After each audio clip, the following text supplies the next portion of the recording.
thank you for the sweet sign. I like it a lot, and my dad got one. Yeah. He said you painted just the same, pretty much Pretty much the exact same thing. I had asked because your mom reached out to me. Now that the cat's out of the bag, we can just talk about it. But she reached out and said, I love what you did for Eric. It's so cool, but I want one for Paul because he's been doing so good with his his exercise and his discipline, and he listens to this podcast, and that's the same slogan. I'm like, I bet it's the same podcast. It was like $10. Said Eric chirped in his ear. Hey, listen to this guy. Yeah. So she was like, I like the colors. It's going in the living room. You can do a blue if you want. And I was like, okay. So it was kind of cool. I got to do like a production sign, like doing the exact same thing twice in a row, and kind of seeing how they both came out. So it was good. It was a good little project, but he seemed pretty happy with it. Yeah, absolutely. So yeah, I got Tony Suzio here, my cousin. I've known him forever. As long as I can remember. Master sign painter. Always lives, a few miles away from me. You've been an engineer. You've been a welder. Yeah. You've been a little bit of a world traveler, a vagabond. Yeah. Bike builder, custom bike builder, dirt bike rider. Yeah. Little jack of all trades. Yeah, like an adult with ADD. I just, I don't know. It was every time I was going to school for something, trying out a new major, a new sport, a new instrument, I just never really, I couldn't really stop until it felt like I was doing the right thing. And, certain things that I tried, would keep me around for any amount of time. Like the engineering gig was one that I'll never forget, but it was also something that the whole time I kind of felt like this isn't right. And now that I'm painting and doing my own thing and hustling in a way that I enjoy, I'm glad that I leapfrogged across so many different things, because it's like I feel now more like I know what I don't want, and I've had what I don't want, and now I can appreciate what I have a little bit more. So yeah, definitely a long journey getting here, because it doesn't feel good to still be, to be almost 30 and still not feel like you have it figured out, but it's I'm learning that doesn't matter. Everybody's timeline is so different, and especially in this day and age. Yeah. That it's not a race, and it's like, I'm happier now, than I was 5 years ago when I seemingly had it figured out then. Yeah. So, it feels good. That's important. Yeah. I mean, honestly, that you and your drive have been a large motivator, because, it's been balancing a lot of hustle. It's like you got to work a day job and keep the balance and pay the bills. Oh, yeah. No matter what you're doing, and then that side hustle has to be the priority more than, socializing sometimes. And, this last 3 months has been kind of a blessing in disguise to really hammer down on all the stuff that I used to say I didn't have time for. Sure. So, it's been good. Yeah, now you got all the time. It's like, what are you going to do with it? I paint. Yeah. Paint as much as I can. Yeah, I basically told myself I'm not going to go back to the restaurant right now. This is new FDA and health guidelines are only allowing 50% capacity, so our restaurant can only hold 70 people. Yeah. Which we're usually above 200. Oh, wow. So massive hit. Yeah, huge hit. So it's going to be weird. That industry isn't really the cash cow that it used to be, and while it paid my way through school, and it's a good and mobile industry, it's just not really grabbing me right now, because I have a compromised immune system. I don't want to go back into a high exposure job right now. Yeah. And I can also make money painting, so it's kind of the perfect time to experiment, take a leap, and just I told my boss and my manager at work that if I can kindly take a stab at just painting this summer and see how I do. Yeah. If I can keep my head above the water and really just throw 40 hours a week roughly at painting. Right. How much more can I really produce, and how much more can I really accelerate this journey?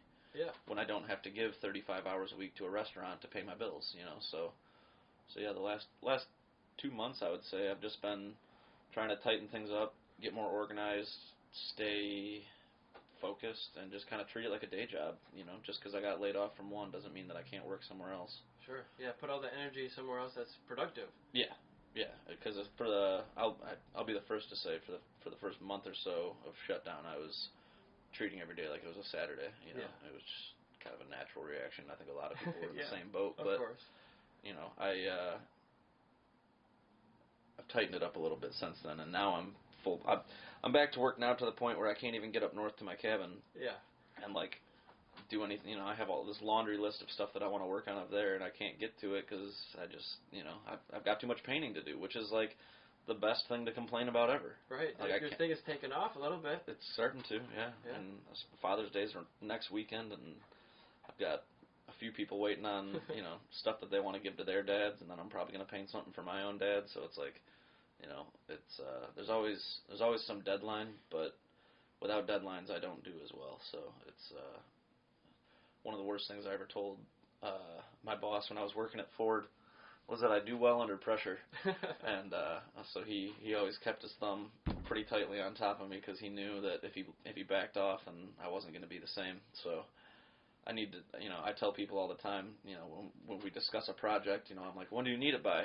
Oh, it doesn't matter, you know, take your time. I'm like, no, don't do that to me. I'm like, I need you to give me a deadline because without a deadline, like, it will continually get pushed to the back burner, you know what I mean? And it's like, because I've had projects go months and months where, you know, they're not dying for it, but it's annoying me that it's still on my docket, and it's like, right. I want to push it out the door, so I tell them even if they have to make one up, just give me a deadline. Right, and then it always seems like there's a higher priority one, so it never gets done, right? Right, something always seems to jump up and take place of, you know, what could have been, you know, that project getting finished, and it's like, how many times can you do that before, you know, they start to sit there and wonder if you forgot about me, and it's like, I didn't, you know, it's just, sometimes it piles up, and, you know, I'm learning as I go how to better organize my influx of, you know, requests or inquiries. People just want quotes or get an idea for like what this sort of thing might even cost them. But you know, I mean, I'm sure you experience it all the time, but I have a hard time keeping track of messages incoming because it could be on Facebook Messenger, it could be in a comment on a thread, it could be on my page, it could be a direct message on my personal Instagram, my business Instagram, all sorts of friends and family and people I don't know. You know, and then you have to approve requested messages sometimes, so those will sit you over don't even see them. Yeah, it's a box that I'll see that's like a week old. Oh my God, I didn't even know they were trying to reach out to me. Yeah. You know, so it's you really have to stay on top of it more than I gave credit for. Yeah. So that's why the whiteboard at home has really been helping out because I could definitely stand to improve when it comes to staying organized. I use Excel. I use Excel every single day for everything now. It's amazing. Really? Because if you write something on a whiteboard, it's really helpful, but you can't reorganize it very well. You got to rewrite it. You got to, you know, it takes time. Messy. It can get messy. It can get messy. And for what I'm doing with thousands and thousands of items, there's no other way to do it. Yeah, you couldn't do. It's not possible. No. So I mean, one line for eBay for one SKU, one product, is like 90 columns. You know, a lot of those aren't used, so they're like placeholders type of thing. A lot of them are generic, where you're just copying certain information, and it's the same every time. Yeah. But there are, you know, maybe 20 or 30 unique columns, whether it's the length, weight, you know, the height, all these different things. Is it taxable? You know, there's a lot of information there. So. Right, and you have to document a lot more than just like a name, a job, a due date, you know, a price. Yeah, so if you're looking for quotes, I'm sure there's other programs that might be more interactive, but basically, at a basic level, the Excel is great because you can say, oh, this one's a high priority, let me put it up on top, just cut and paste. You know? I worked last summer. So I started interning with my buddy Zach at Detroit Sign Painters, and I worked with him as his partner. But he taught me an insane amount of stuff. But prior to him reaching out and offering me a job, I was working at another sign shop, like a vinyl sign shop. I worked like 2, maybe 3 days there. It was just poor timing, but they reached out, and I figured I could learn something in the sign industry, even though it wasn't painting. It was still sign business, and one thing I took from them was their job order management. Okay. And it was I haven't started using it yet, but it was a program they had online that they were using, and it was something that was much more interactive, where you could mark it as like on hold, you know, working, waiting for something, or if it was like finished, you know, awaiting payment. or, you know, just needed to be delivered, and I had all these different columns and color codes that you could keep things way more organized, and I was looking at that like, I need to write down yeah, exactly. So I jotted down on my notes somewhere where what app that was, and I was like, when I get to that point, like that's what I need to be doing. And there are so many different type of applications or companies that have applications like that. Yeah. There's, you know, enterprise level that are huge and for multi-million-dollar companies. Right. And there's also ones that are now popping up that are free. So you don't need to spend a ton of money to get into something like that. There's probably apps that you could get today that are free. Right, and it's just for me, myself, and I. So it's like it's basically like a to-do list that I need to not lose track of. So it's like, you know, I'm sure that there's more than enough out there. I lack. You know, I don't always venture out and explore my technological options, I guess. Like, all these things in front of me that I could be using that I'm not always taking advantage of, I know is a flaw of mine as, like, you know, an entrepreneur or, like, trying to be a business owner here. It's like I'm very aware of my shortcomings, and it's like I'm trying to make more of an effort to be better about them, because you can't just be an artist in this game, unfortunately. Yeah. It takes a while.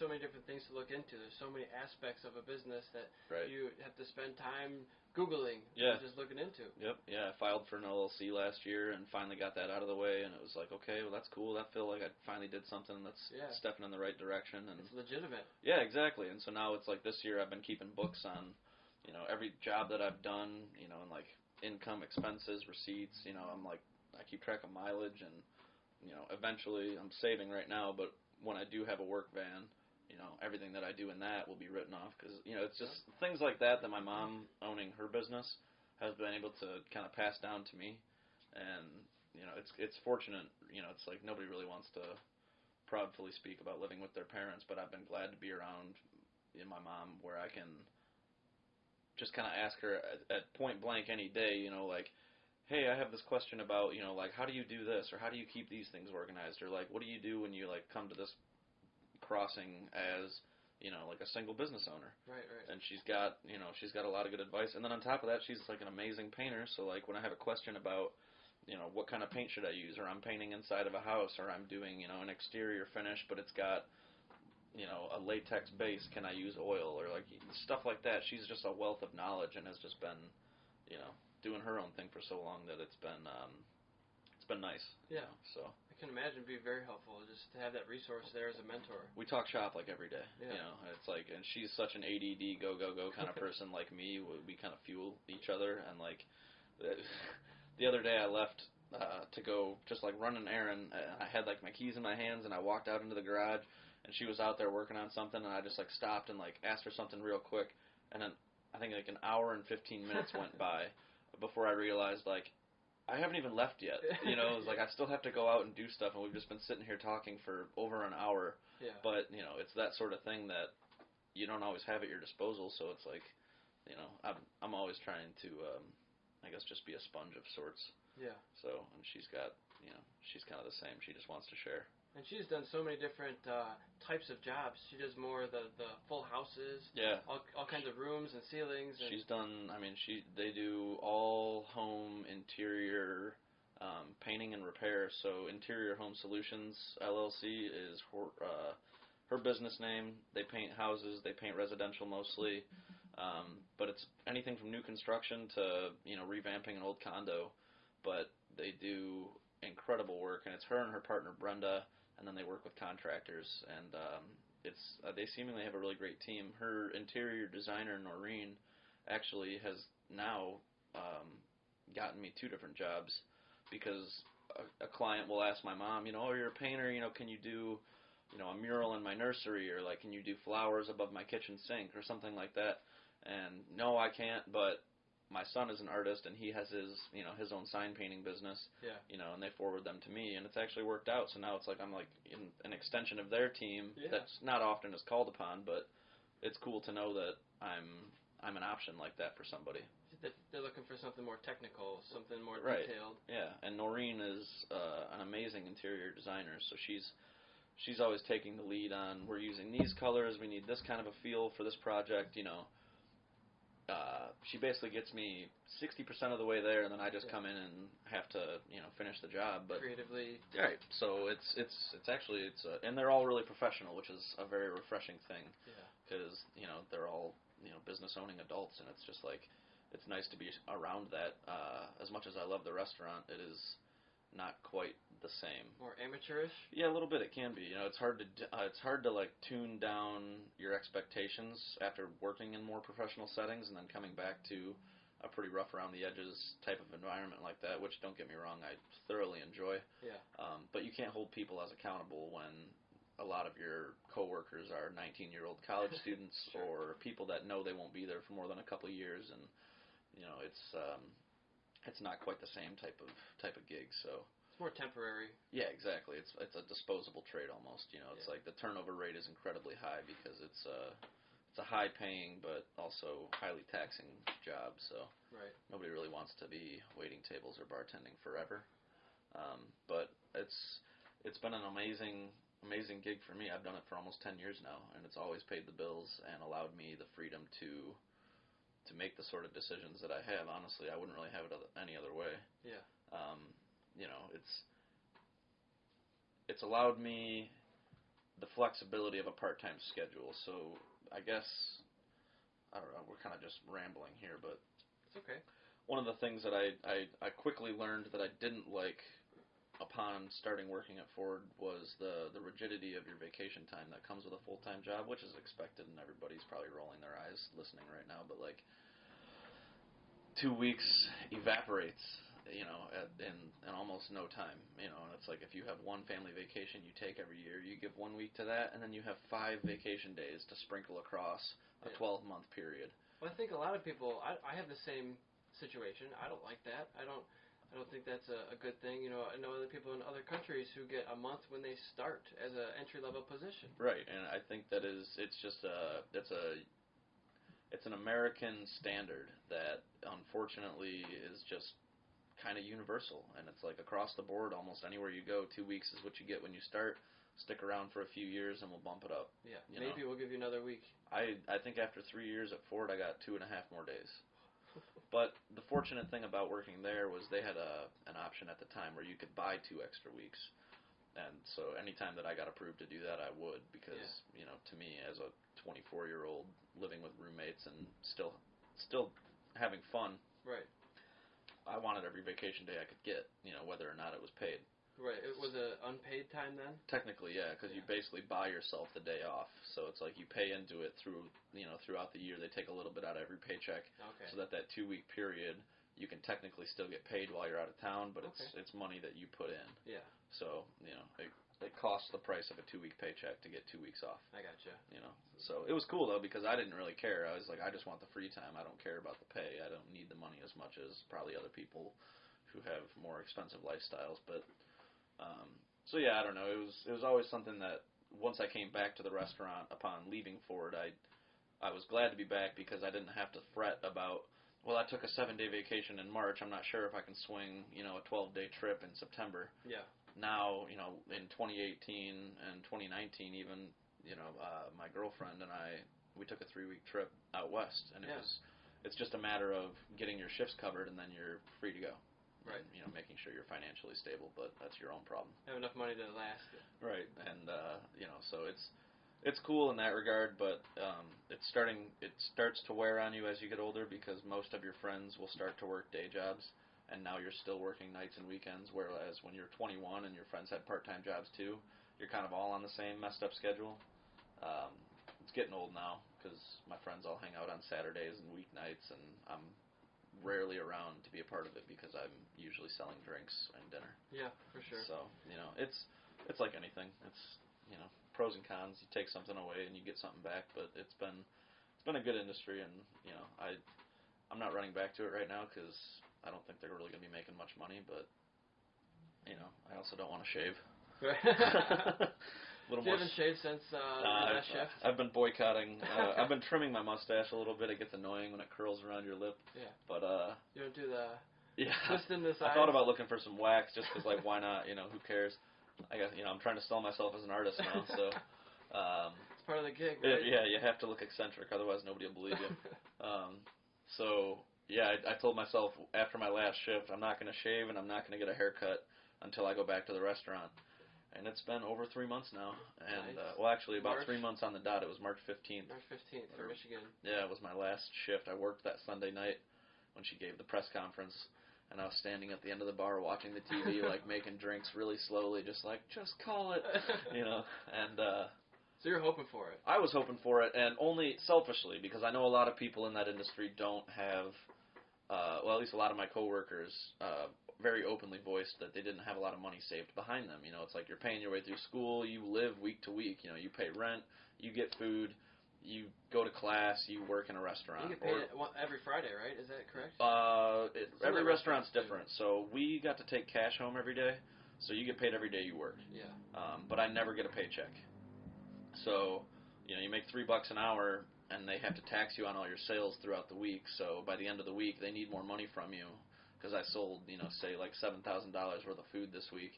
You know, they tax that number and then take it out of your $3 an hour wage. So my paycheck would have been $60, but they need $110 from me. Yeah. So I'm negative $50 on that paycheck. That happens all year long, and then you end up owing usually something with a comma by the next year's tax season. So a lot of servers pay quarterly, and a lot of business owners pay quarterly because it's the same deal. Right. So fortunately, I'm already adjusted to not getting tax refunds. But, yeah, anyways, I was saving money all year this year from Christmas forward because I had a goal. I wanted to I wanted to have the Amish build me a prefabbed cabin for my property up north. Yeah, yeah. And so I had been shopping and doing research, and I had a number in my head that I knew I needed to get to make this happen. And I was within $1,000 of pulling a trigger at the beginning of March. Yeah. And I had a big paint job lined up that was going to put me over the finish line. And so I was just kind of working in the restaurant lackadaisically and like doing what I needed to, but I had enough to survive.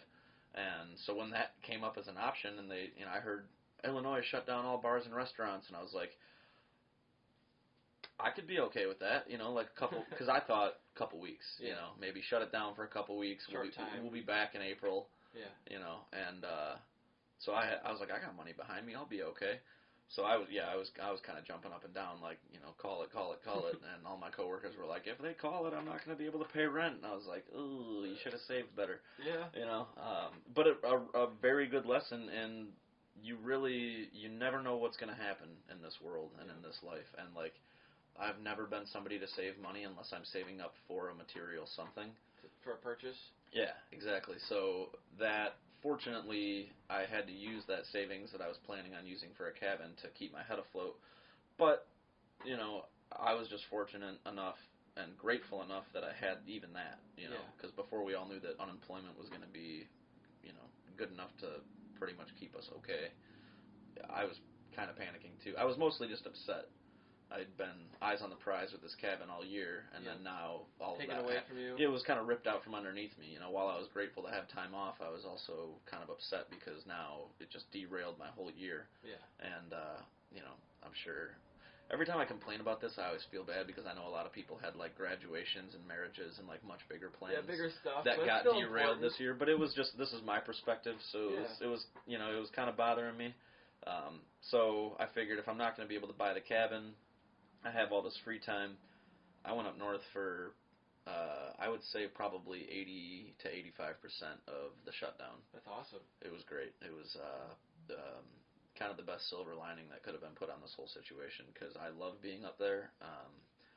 Just to clarify, I have property in the northeast corner of the state, Presque Isle County, near Rogers City. So it's in a township called Akiak. By the ring finger, and if you're looking at your hand? It's the tip of your pointer finger if you're looking at your Michigan map. So that's always what I tell people. It's like 30 to 40 minutes south of Sheboygan, which is usually a easier city to recognize. But we've had property up there for 4 years now. We being a group of friends and I kind of all bought into it at different times, but my longtime best friend, Matt Epler, bought first with our buddy Swahn. They got 4 acres. And then he comes home to report surrounding that 4 acres that he just bought is more 4-acre parcels, a few 6-acre parcels, all adjoining to make a 40-acre chunk.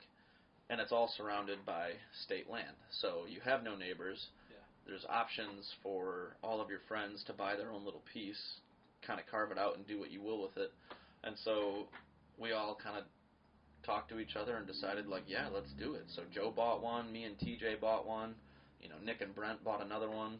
And so now we have 18 out of the 40 acres purchased, and kind of always encouraging our friends to keep buying in because we don't want a stranger to. Right, and it's just a forested area, right? There's yeah, nothing it's just on it. super rustic. There's no power, there's no water, it's just woods, and it's high and dry. It's up on a hill. It's all sand. No flood areas. No, it'll pour torrential downpour rain overnight. Yeah. And the next morning there's barely a puddle anywhere to be found. It just literally just disappears through the sand. So for that, we're very grateful because it makes building and using the land very easy because it's all, in pretty good shape. But it's just a cool little corner of the state that is much less populated. It seems desolate most times you go up there. Yeah. It's not like a Traverse City where you have to, fight traffic to get to the, gas station. It's the country. Yeah, exactly. You're surrounded by farmland and deer hunters, coyote hunters. There's corn. Amazing trout fishing up there. There's a system of rivers and creeks that go around us that are just loaded with trout. Steelhead, salmon run there is wildly popular. Yeah. So it's just a cool place to be. I'm not a hunter, but I do enjoy fishing every once in a while. But yeah, so I figured, with all this newfound free time, where else do I want to be except up in the woods at my property? Yeah, I saw you were painting up there. Yeah, so I figured if I'm going to be up there forever, I might as well be productive.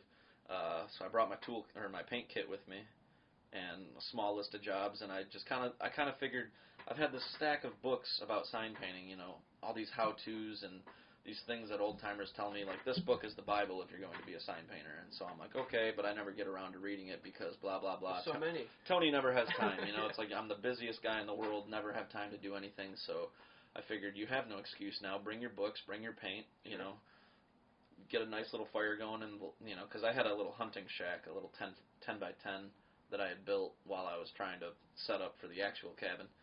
So I made a little easel on the wall, got my wood-burning stove going most days, and I would just try to read 1 or 2 chapters out of each book, take some notes, do some drawing, and then eventually paint and do a practice alphabet or try to do maybe a small job that I had on my docket. And it was kind of cool. It actually turned to be a pretty productive thing. I finished 2 books that I hadn't really ever picked up, and I have a notebook filled with just literally notes. I mean, I actually took notes. I took myself to school because unfortunately, this is an industry where there's one option for schools that still teach sign graphics, and it's out in Los Angeles, so that's a little out of reach for me.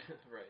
But a little far. Yeah, I looked into going. I did. I thought about it, and there's a lot of people that would highly advise doing it if you're trying to get into sign painting. It's Los Angeles Trade Tech Community College, but they offer a sign graphics program where they teach from the ground up how to be a sign painter. They, what brushes to use, how to hold them, how to mark,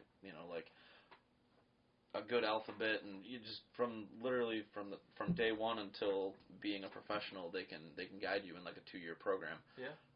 But it was still going to cost, thousands and thousands of dollars to move myself out there, to pay rent in Los Angeles, to take part-time classes. And you've already taken a couple seminars and classes on your own. So I did. I reached out to a few people and I asked, is this worth the effort? Is it worth, all the trouble just to go learn how to be a painter? And the guy that I work with, Zach, he was telling me that, I'm not going to tell you it's not worth it, but you can pay to go do it out there, or you can work with me and get paid to learn, pretty much just the same. Yeah. And this is real-world experience. So I figured I could stay home, stay in Detroit, kind of, get my feet wet and get introduced to the industry and make some money while I'm doing it. Yeah, not a bad idea. So it ended up working out pretty well. I learned a lot. I learned enough to be dangerous where, I was still taking commissions on as Tony paints and also working with the Detroit sign painters. And so when a job would come my way that, somebody wants me to do a wall job, a year and a half ago, I would have been, terrified. I didn't know how to paint on a brick wall. Yeah. But Zach only gets wall jobs, not only, but dominantly gets large-scale wall jobs. He runs his business as a business. It's a high caliber, large clients from Detroit. We did a project this summer with an artist organization through Detroit called 1X Run. Okay. And they did a project called City Walls Detroit, and they gave a handful of artists 5 to 7 walls each that you were responsible for. And so they give you creative freedom. And, we were kind of tasked as sign painting artists. And there's different facets of artists. There was muralists, people who use spray paint. There was other sign painters. There were, all walks of artistic life under one roof. And they all got designated places to go kind of do their thing. And they would give, like, oh, that wall would be good for a spray painted mural. So they would give that to, Sheepy McFly or like Backpack Durden or Marshu, and there's like all these names that are Detroit artists that I learned about and met on the job with Zach, and just one of those things that once it was over, I was like, wow, how lucky was I to be exposed to that and get like, that experience, and just to meet these people and kind of like shake hands with them and be like, wow, this is what it's like to be an artist in Detroit. Like, it was like I felt like I cheated. I almost got to like, because Zach had to be in the scene and in Detroit and doing his thing for years before he got to be invited to that. And then I was just his little crony, and he was like, no, come inside. I want you to go to the meeting. I want you to meet these people. I want you to be there with me. Well, he must see something in you. I imagine so, but I just, like, I couldn't really express how grateful I was that I just got to kind of fast-track myself to being involved with that, Yeah. And then down the line, I'd run into more of them at other events and, different things, and we catch eye contact, and you can say, hey, what's up, Jake? You shake hands, and you're like, hey, it's that guy from that thing. Yeah. And it's just kind of cool because it's, it increases your network, and it's, the next time that, a project comes up like that, like, you might, get the call too. You might collaborate with some of them. Yeah, exactly. So it's just kind of like, it's what I want to do, and it's what I want to be involved with going forward, and so it's like the more people that I can meet and expose myself to, the better. Right. So, yesterday I was doing a job in Detroit. So there's a friend of ours who has always been kind of like a self-made entrepreneur, very motivated young guy, Andy DiDeRossi, founder of the Detroit Bus Company. Okay. So we met him years and years and years ago. He used to organize this grassroots racing event you would have really enjoyed. It was at Mound and Outer Drive, right by I think it's a Chrysler plant there. It's like kitty corner from there, but the Darius Velodrome is like an old bicycle track, and it's an embankment, I think 1/10 of a mile lap, concrete track. It's a beat to shit. Yeah. Very rough around the edges, but he used to host mini bike races there. So anybody with a Briggs & Stratton lawnmower engine bike and different classes, 2 strokes, 50 cc's, 100 cc's, he would host races there for years, and he called it the Thunderdrome. And so Swahn, Matt, myself, everybody that was in the motorcycle gang would kind of pile on, and we'd go out to these events every summer, and so we befriended Andy. Years later, the Thunderdrome kind of died off, and, we all kind of went our separate ways and, continued to stay in the scene enough to stay in touch. Andy starts this bus company and, is running it out of this warehouse in Detroit, doing really well for himself and just offering public transport to, like, kids in Detroit that can't get to school. And he's just really got an amazing mission, and he's a humble dude, and he's always doing what he can to help people over making a profit. And so he's just been a great guy to work with.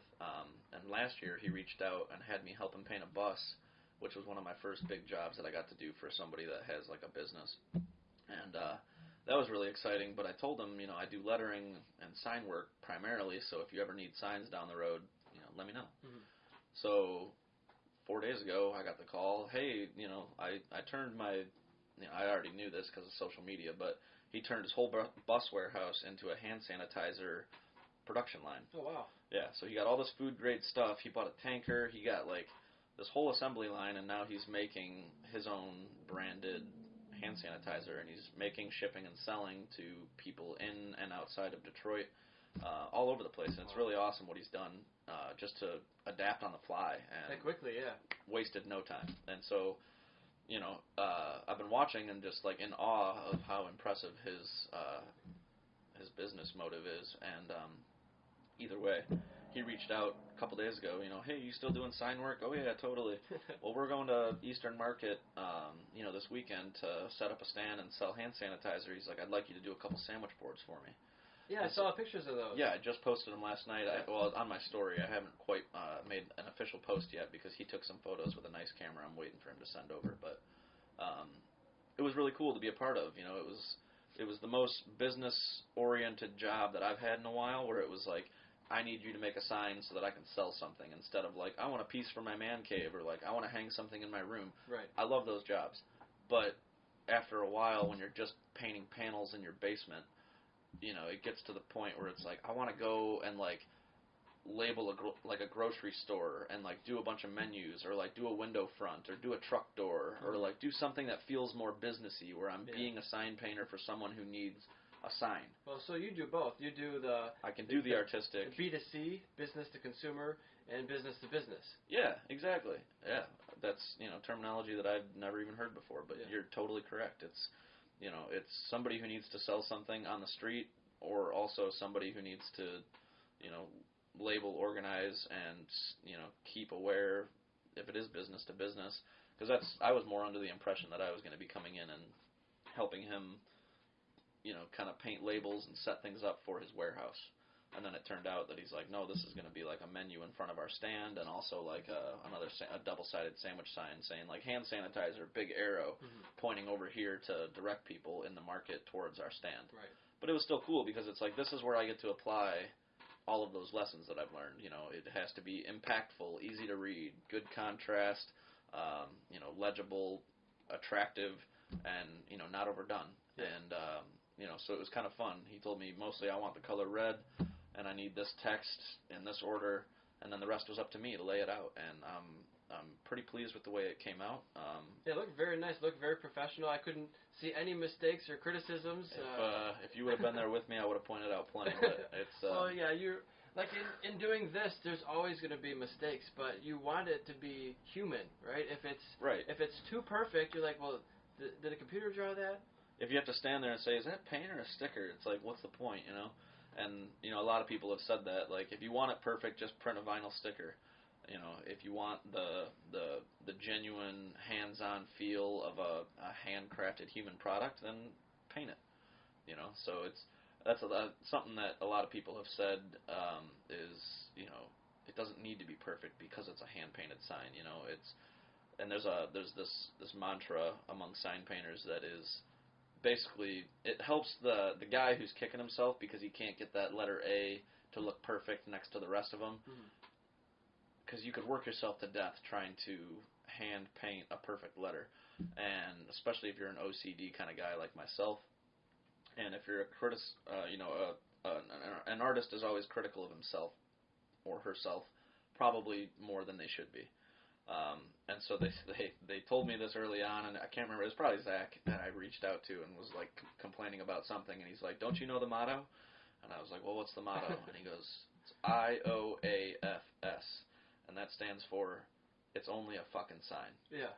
And so it's like, whether or not there's a documentary that I watched, and they talk about that in there as well, but it's a motto as old as the trade, where it kind of lets yourself breathe a little bit and relax. Like, it's only a sign. Like, it just needs to convey information. If that R isn't perfect, like, life will go on. It's not brain surgery. And it's probably only you that's going to notice anyways. Yeah. There's also what's called the 50-50 rule when you're painting billboards or large-scale things, that you're 50 feet up in the air and they're going 50 miles an hour. Yeah.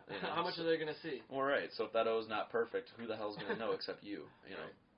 So but, yeah, you want it to be perfect, but at some point you just got to be done. You have to have a finished product. You have to treat it like a business. You can't sit there with, a toothbrush size brush and try and like perfectly carve out all of these letters. It's like, time is money in the industry, and like in any industry.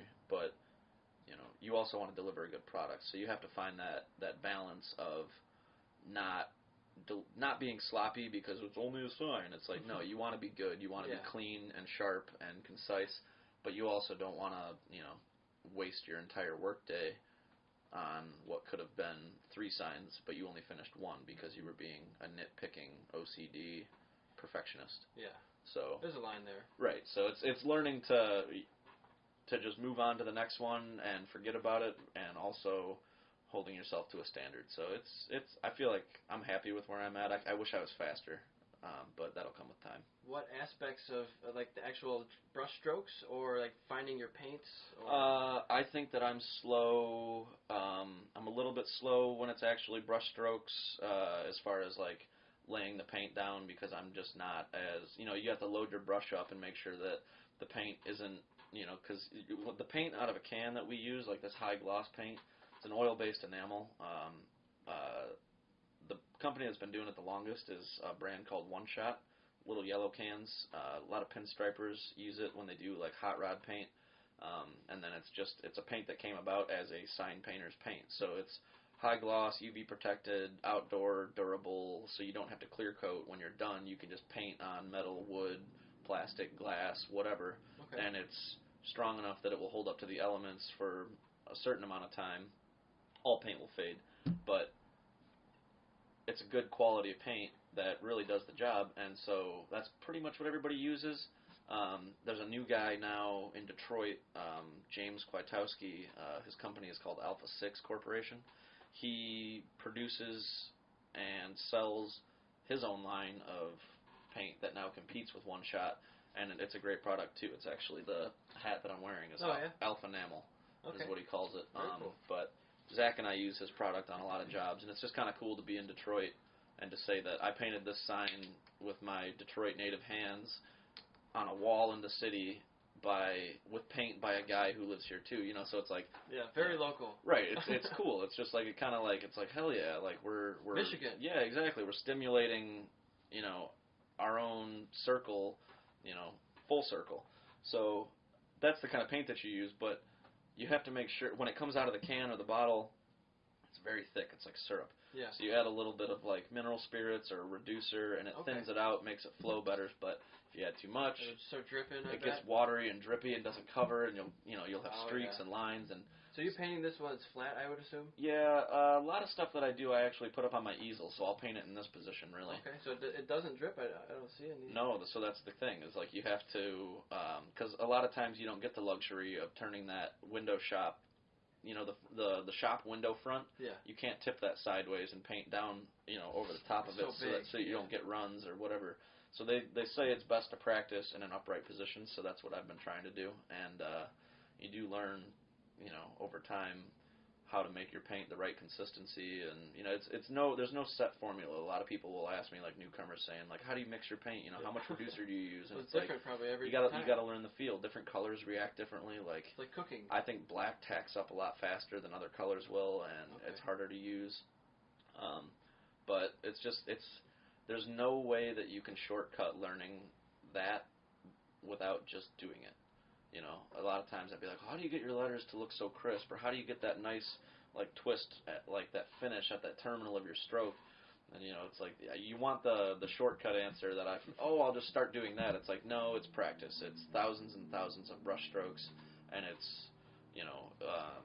it's just hours with a brush in your hand. So it's like I know that I'm not the most efficient, but I know that as I continue to do it, it's just going to keep getting better. So sounds like you're taking your time and trying to learn the right way. Yeah, and working with Zach, he's a very fast painter, and he's a good painter, but like fast being like his primary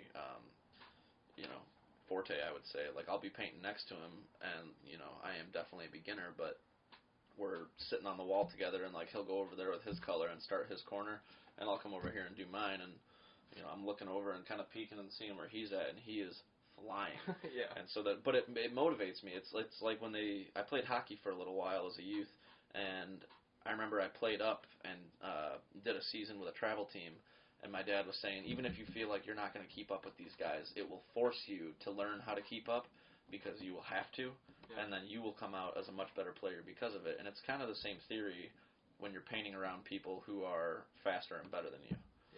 Because you feel like, I am really slow right now. I need to try and focus on, like, how can I move a little bit faster without sacrificing the integrity of the job. So, you see a professional at work and you see what they're doing, you can pick up tricks from them. Right, exactly. And he has. He's always been very open about, like, try holding the brush this way, or, like, flip it backwards and you'll get a really clean edge coming this way, or, try and mix it up like this, add a little bit of hardener, blah, blah, blah. All these little things that, like, he'll just spout off on a job, and I try to do my best to be taking the best mental notes that I can. Yeah. Because that's the information that, like, they don't, I mean, they might have in books somewhere, but, like, you just got it for free because, the experience came your way. And it's just obvious to him. Right, yeah, because he learned it from someone who taught him probably, it's like, yeah. So it's an ongoing fountain of, like, kind of feeding the guy that's next in line the information that they need, and it's been a refreshing experience because you said it at the beginning, but I spent some time building motorcycles, and the custom chopper scene, while it was very inviting and very embracing, there was also kind of a tone of, like, people who look down their nose at you, or, like, my bike build is better than yours, or your abilities, or, like, your quality it's not always. It kind of just felt like not quite as helpful. Whereas when I got into the sign painting scene, any old timer that I reached out to, or anybody that I found on social media, or like, hey, what brushes do you use, or what should I do to get started, or do you have any advice for me? Instead of looking at me as direct competition and saying, I'm not going to help you, I'm not going to teach you how to do it, they would be like, oh, get this book, try these brushes, go to this class, Yeah. And I think it's like an ego thing. I'm not really sure, because everybody that I think it could be. It's like, because they should be, you would think they should rightfully feel threatened. Because you're trying to one-up them maybe in their build? Yeah, but really what I'm trying to do is just learn myself so that my product can be better, and I want to learn how to, to paint better or how to build better, and, a lot of people, I just feel like with the motorcycle thing, wouldn't waste their time trying to explain it to you, rather than, just like someone else in the paint industry being like, oh my God, you want to know? Here, let me tell you everything, Different community. Yeah, and it's just been an awesome embrace that I've experienced with every painter that I've met has been, more than willing to share their secrets and tricks and tips and advice, and it's been a really, really amazing community. Those workshops that we talked about earlier, it's called the Brushmasters Getaway. But I went to one that was in Kentucky, and then the next year I went again because I had such an amazing experience. I was like, I haven't had enough of this. I'm doing it again. Yeah. Went back, and it was in Colorado the second time. And that community of artists is just the most just amazing collection of talent that I had ever been exposed to. It's like everybody was kind of walking around, and like some people had name tags on, but a lot of these names and faces you don't know, because you only know them through their handle on Instagram or like social media.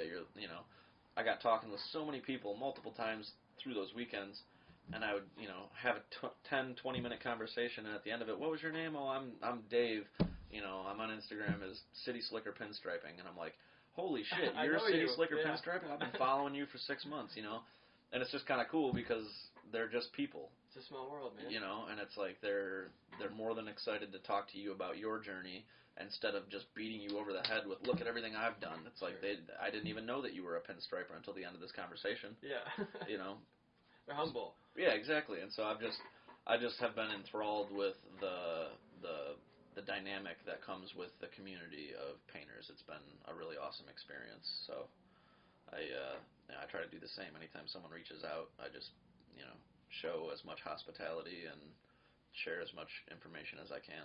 Starting to help other people a little bit. It's getting to that point. It's kind of cool because it's been 2 years since I started the Tony Paints account, and time has flown. It doesn't feel like it's been that long. I feel like I just got started, but now that I'm at the point where people are asking me questions and reaching out and asking me the same things that I asked, it's kind of cool to be like, yeah, here's the book that I read first, or here's the brushes that I tried first, or don't try those ones because they ended up sucking and I hated them, Yeah, and like becoming an authority. Yeah, just kind of having like, something of value to share with these people, and it feels kind of good too, because while I think I'm still a newcomer who knows nothing, to someone else who's just getting started, I'm a sign painter. Yeah. So it's like, it's all relative, I guess. But it feels good to at least see visual growth, I guess, through the whole situation. But, it's just from hours and hours of practice. Yeah, and I wanted to come back to this. I see that there's like a shinier, like a shadow. Yeah. I like that feature in there. It makes it pop. Kind of a subtle little thing that when I was deciding what to do for you, a lot of people give me creative freedom, and it's easy to sometimes just go the path of least resistance and do what you know. But with this one, I was kind of just clawing for things that I could make it more exciting. I knew I wanted to do a black sign with your company colors, white and blue being the stripes, and that was really all I had. Well, they say, one guy told me that mistakes end up being something that you charge extra for, because then you have to embellish around your mistake and somehow save the piece. Extra feature. Yeah, because it wasn't going to be there in the first place, and then you made this mistake, and then you had to cover your ass and fix it. Well, I wasn't going to do a gloss black anywhere on this. I had just rolled flat black paint as the background color, and I was just going to do my border stripes and my letters. And then I started thinking, like, I should throw a shadow behind it or something. And there was a bunch of big chips in the corner of the piece of wood that I had chose to use, which I originally thought looked cool. Yeah.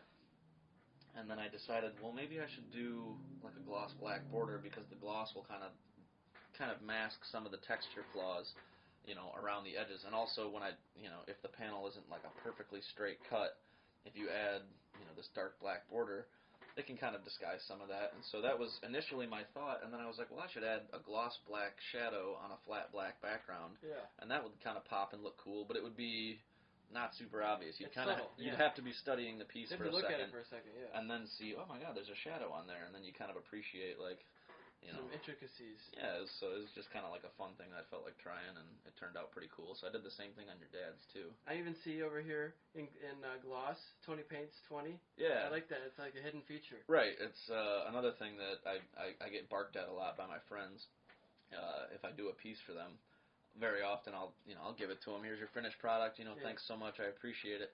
And they're like, oh, you didn't even sign it. And it's, for the longest time, it was because I didn't know how to sign my pieces. Not literally, but just, do I sign it as Tony Paints? Do I sign Suzio? Anything you want, really. It doesn't really matter. So once I loosened up a little bit and just started throwing down some sort of identification, it also helps with practicing lettering very small letters.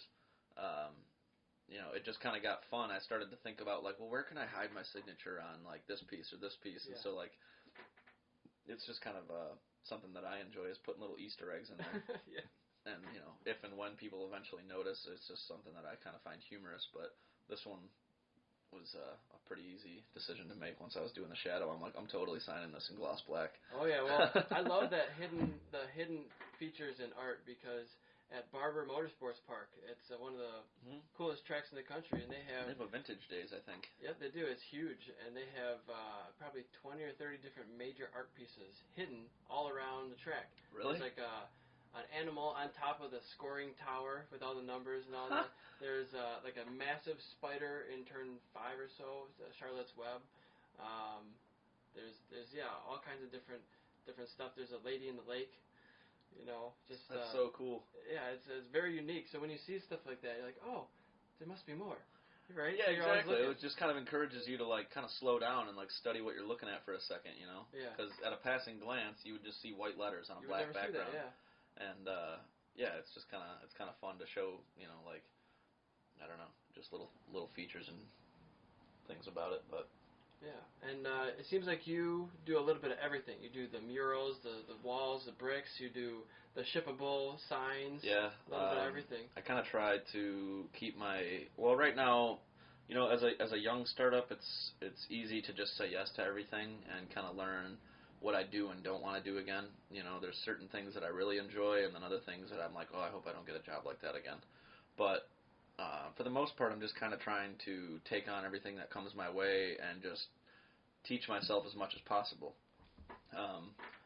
There's so many different mediums that you can paint in that the more you know, I think the more dangerous you can be. But there is also a side of me that wants to find a sort of niche and stick to it, where, like, I would prefer to sell more signs that are dominantly lettering based. I want to be a sign writer more than I want to be a mural artist, because, to be fair, like, I don't have the creative fountain of ideas spewing out of me like I know a lot of muralists do. I've watched other muralists work, and I know in my heart of hearts that's not me. I can paint art and I can paint imagery, and I can help. I can do it, but it is definitely not my strong suit. So I try to encourage, I had a client who reached out to me last year who wanted a custom pair of shoes with all of this artwork done on them and wanted to gift them to somebody. And after talking with him for a while, I kind of realized, like, this would be a lot cooler of a piece if we did this on a panel instead of doing this on a pair of shoes. And so you kind of can almost try to help steer your client or, whoever you're working for in the direction that might give them something that you want to do more and that they might enjoy more and that you might make a better product out of. And so when this panel was done, I was super stoked with how it turned out, and I was like, this is so much cooler than it would have looked if we would have crammed this all onto 2 pieces of canvas shoe. Yeah. And then the gift ends up being cooler. You can hang it up on a wall rather than, It's going to degrade. Yeah, exactly. So it's just kind of like doing a lot of that to try to kind of like help guide people in the direction of like, I get some requests for like, can you help me design a logo? And it's like, that's not exactly what I do. I can maybe help you out because I have an eye for lettering and, this certain education with graphic design, but it's not I'm not a graphic designer by trade, so it's like I did learn how to use those programs, but it's not exactly what I do, so. Made some pretty funny ones, though. Graphic designs. Oh, man. Some photos. I have definitely. It was like a Godzilla and a McDonald's. That's the one I was thinking of, yeah, whereas Jenna's breathing fire over the top of it, but in high school I took classes on how to use Adobe Photoshop and Illustrator and that whole suite because I wanted to be a graphic designer. I wanted to be an artist, and took classes in that for a little while. It's really funny, actually. I wasn't even going to dive into this, but how it came full circle, because as a 16 or 17-year-old, young adult, I started taking these graphic design classes. Livonia had the Career Technical Center, so you could do career-based jobs. They had you could go learn how to be a mechanic or sports therapy, or you could do CAD and engineering or graphic design. I opted for graphic design because I was still young and hopeful and a very enthusiastic artist in high school. Learned how to use these programs 2 years in high school, and then graduated and went to Schoolcraft. Started taking graphic design classes there, and after a year at Schoolcraft, I don't know what really scared me, but I decided that there wasn't enough promise in that direction, and that it was too scary to be a freelance artist and to have to be your own boss. I wanted more security and more guarantee. So I dropped my graphic design classes, started taking mechanical engineering courses, and after about 3 months of that, decided this is terrible. This is worse. This is even worse. Yeah, this is like algebra with matrices and Calc 1 and 2, and super fun. Chemistry and all of that. It was just like the curriculum was terrifying to look at, and I kind of just felt it that I was like, this is not going to work out. So I went, and that's when I jumped again. And I was like, okay, I'm a hands-on guy, so I ended up going into motorcycle mechanics, where in school there we learned how to, maintain, build, and fix motorcycles, engines, rolling chassis, brakes, whatever. And that was sport bikes, cruisers, Sport Harleys. bikes, cruisers, dirt bikes, anything with wheels. And it was just cool to learn the basics of being a mechanic and properly approaching those things, like using a manual because you should, and right. All the torque specs matter. Important. Yeah, don't stop snapping bolts off because you keep going a quarter past snug. So it was really cool because I was becoming an enthusiast of motorcycles, where I had a collection of 6 or 7 bikes at home, and I needed to know how to maintain and work on them myself because I'm not affluent enough to pay somebody. And to be fair, nobody wants to work on a vintage bike, so you kind of have to learn how yourself. And in the midst of all those classes, they also make you take machining classes, welding classes. So I learned how to TIG weld, MIG weld, use a lathe, a mill, basic machining stuff, and really just become a more well-rounded, hands-on guy. And that kind of led into me taking the leap and starting to build bikes and just kind of using what I learned in school to do everything from the ground up. And so that was a small portion of my life that I was very enthusiastic about for a while, but I still knew I don't want to do this for a living. It was more of a personal interest that you needed for yourself. It was an absolute hobby. Yeah. It was nothing more than a hobby, but I was just like a diehard hobbyist. Right. And we used to talk about opening our own garage and building custom choppers, but it's like it just wasn't really driving me the way that I feel now. But leaving all of that, I still didn't have a job, and I was now like 21 and didn't want to be a mechanic, and I was done with that schooling, and so I was like, well, my mom sat me down and was like, you like to do drawing, you like to do mechanics. She's like, why don't you do mechanical drawing and see how that goes? So I went back to Schoolcraft for their CAD program, learned how to do blueprinting and 3D design, and a lot of stuff that I saw an opportunity. At first, I saw, wow, I can make custom motorcycle parts in 3D on a computer and turn that into something greater. Because I was just doing napkin sketches and then creating stuff out of metal in the garage. Well, now I was getting educated on how to actually draw the right way. Yeah, the right way. And there's years, and it's a century-plus old trade that has been around as long as time. People have been drawing patents and blueprints and whatever. And my dad always told me, if you can't draw it, you can't build it. So sure, you got to create it first in your mind before it becomes real right. in real life. So it was kind of cool. On the forefront of everything, I saw it as an opportunity to learn a skill that I could really use. But at the same time, I finished the 2-year program, graduated with an associate's in CAD, and I was interning at Ford while I was in school because it just came up at Schoolcraft. One of my teachers said, Ford's paying part-time interns while you're in school to come and work with them. Okay. Yeah, sign me up. I threw in an application, and I had a 18-month internship, paid the whole time, and really, really accelerated me. I could tell versus the kids in my class who were just doing assignments versus me and the 2 other kids that were interning and doing it all. We were light years ahead of them. Oh, yeah. So, I finished my schooling. Ford offered me a full-time job, and I said, why not? I worked all this way to get here, and this is what I wanted, so I took it. And the job ended up being a great job. It was, great pay, great benefits, great people. My manager was awesome. It was pretty close to home, working for a very reputable company. It felt like I made it. I was there. I was like, God, this is it. I'm an adult now. And then, years went by, and I just started to grow this resentment for everything I had to do every day. Because it was very paper pushy, very engineering based. Repetitive. It was not creative design work how I pictured it being. My title was a designer, but I felt like I was, doing more stack-ups and clearance checks and, sitting in WebEx meetings. And, I could tell you what I was going to be doing 10 Tuesdays from now at 9:30 in the morning. Right. I was like, I don't want to do this forever. While it is a great job, I don't need it, I've kept my life simple enough that I can walk away from it and not be tied to it. So, ended up leaving there, and then it's just funny to me that this whole long-winded way of saying I ended up back in graphic design.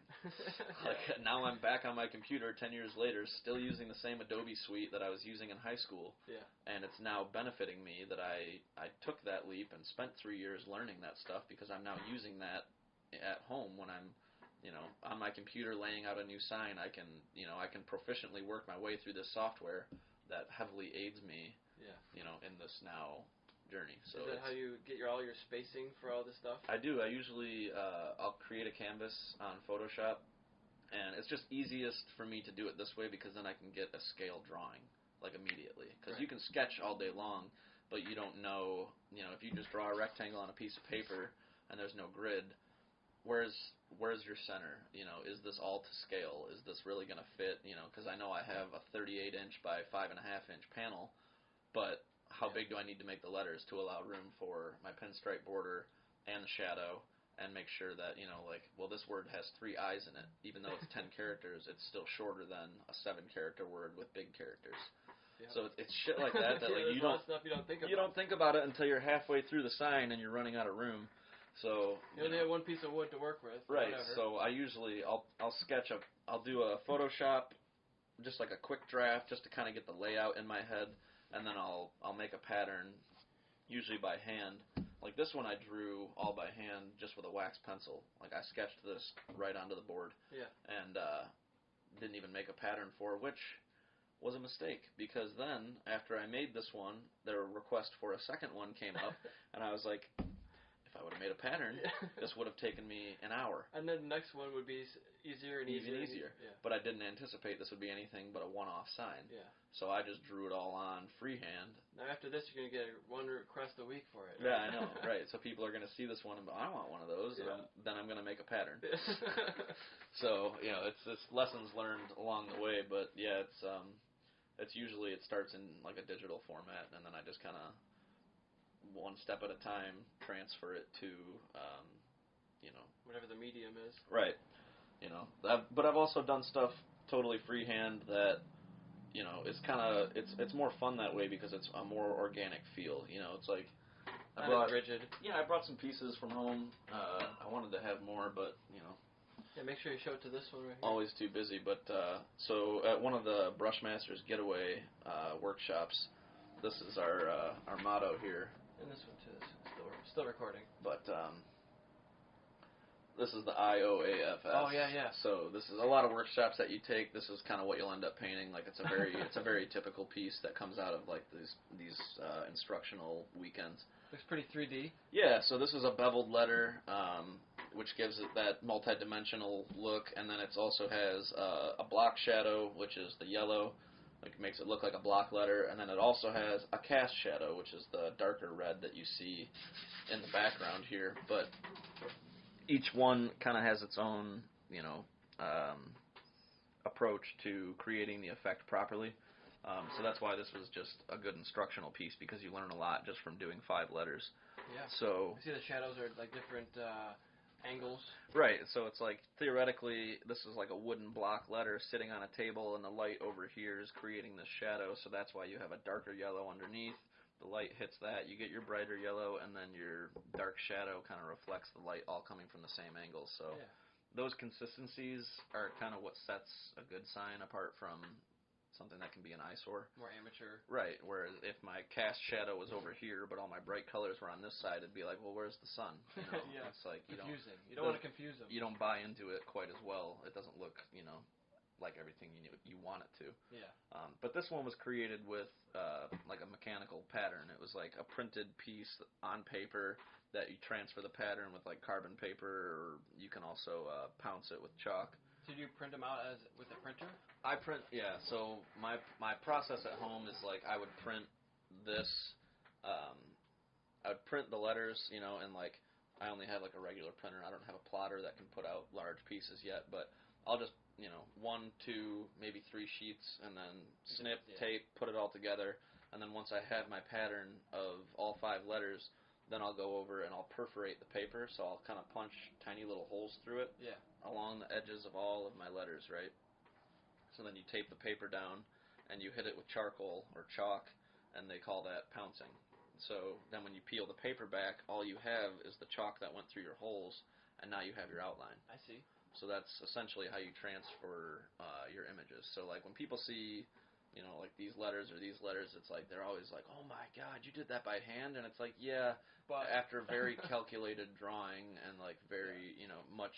We don't need to say that part. A lot of refinement, but I'm not claiming to do it, just willy-nilly freehand. But at the same time, the other day, I brought this because I figured it'd be kind of a good example to show. This is my practice panel. I do all of my practicing at home.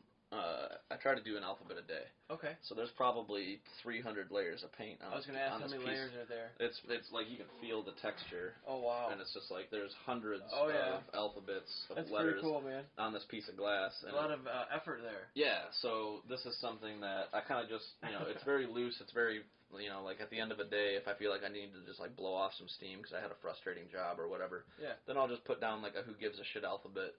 And no matter how it goes, maybe I'll learn something. Maybe I'll just like warm up or down tune my day. But all of these letters were not drawn out, so this is all just 100% freehand. Yeah. It looks good. Same with these. That it's just kind of like, yes, it looks best when you really plan it out. But I also, with my desire to increase my speed and my production rate, figured if I can do this stuff without having to lay it out, if I can actually just give myself a 2-inch margin, my top line and my bottom line, and then my brain already has the muscle memory to build the letter M and the letter D and the letter E, and I already know how to construct it without having to waste the time of drawing it. See, I would find that it would be probably difficult, like this D here, like it didn't get a full brush stroke for whatever reason. Maybe there wasn't enough paint on it. Exactly. So you got to go over it again and have that exact same line now, right? Yep, totally. And it's, a lot of times, that's why like this paint that we use is called one shot. They say sign painters do it in one shot because no sign painter wants to paint this word again, with 2 layers of paint or 3 layers of paint. So like if you're in the situation where you have to use like a latex paint or a water-based paint, you always usually have to do at least 2 coats. So sometimes you do end up painting the word twice, and you have to put those lines down exactly the same 2 times in a row. That would make me nervous. It's just tedious, you know what I mean? It slows you down quite a bit, but it gets better with time. But also, this is a perfect example of me not having my paint mixed properly. You can see up here there's kind of like some fish eyes and some watery streaks, and that's because it was too thin. This down here, I didn't have enough paint in my brush, so it dried out and, didn't come all the way down.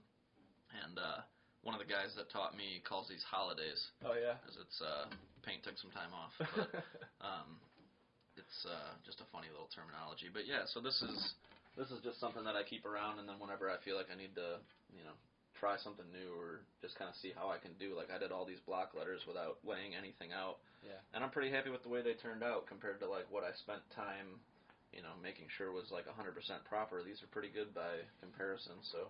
And do you have like a font type that's your style? Like what would you say is your style of font?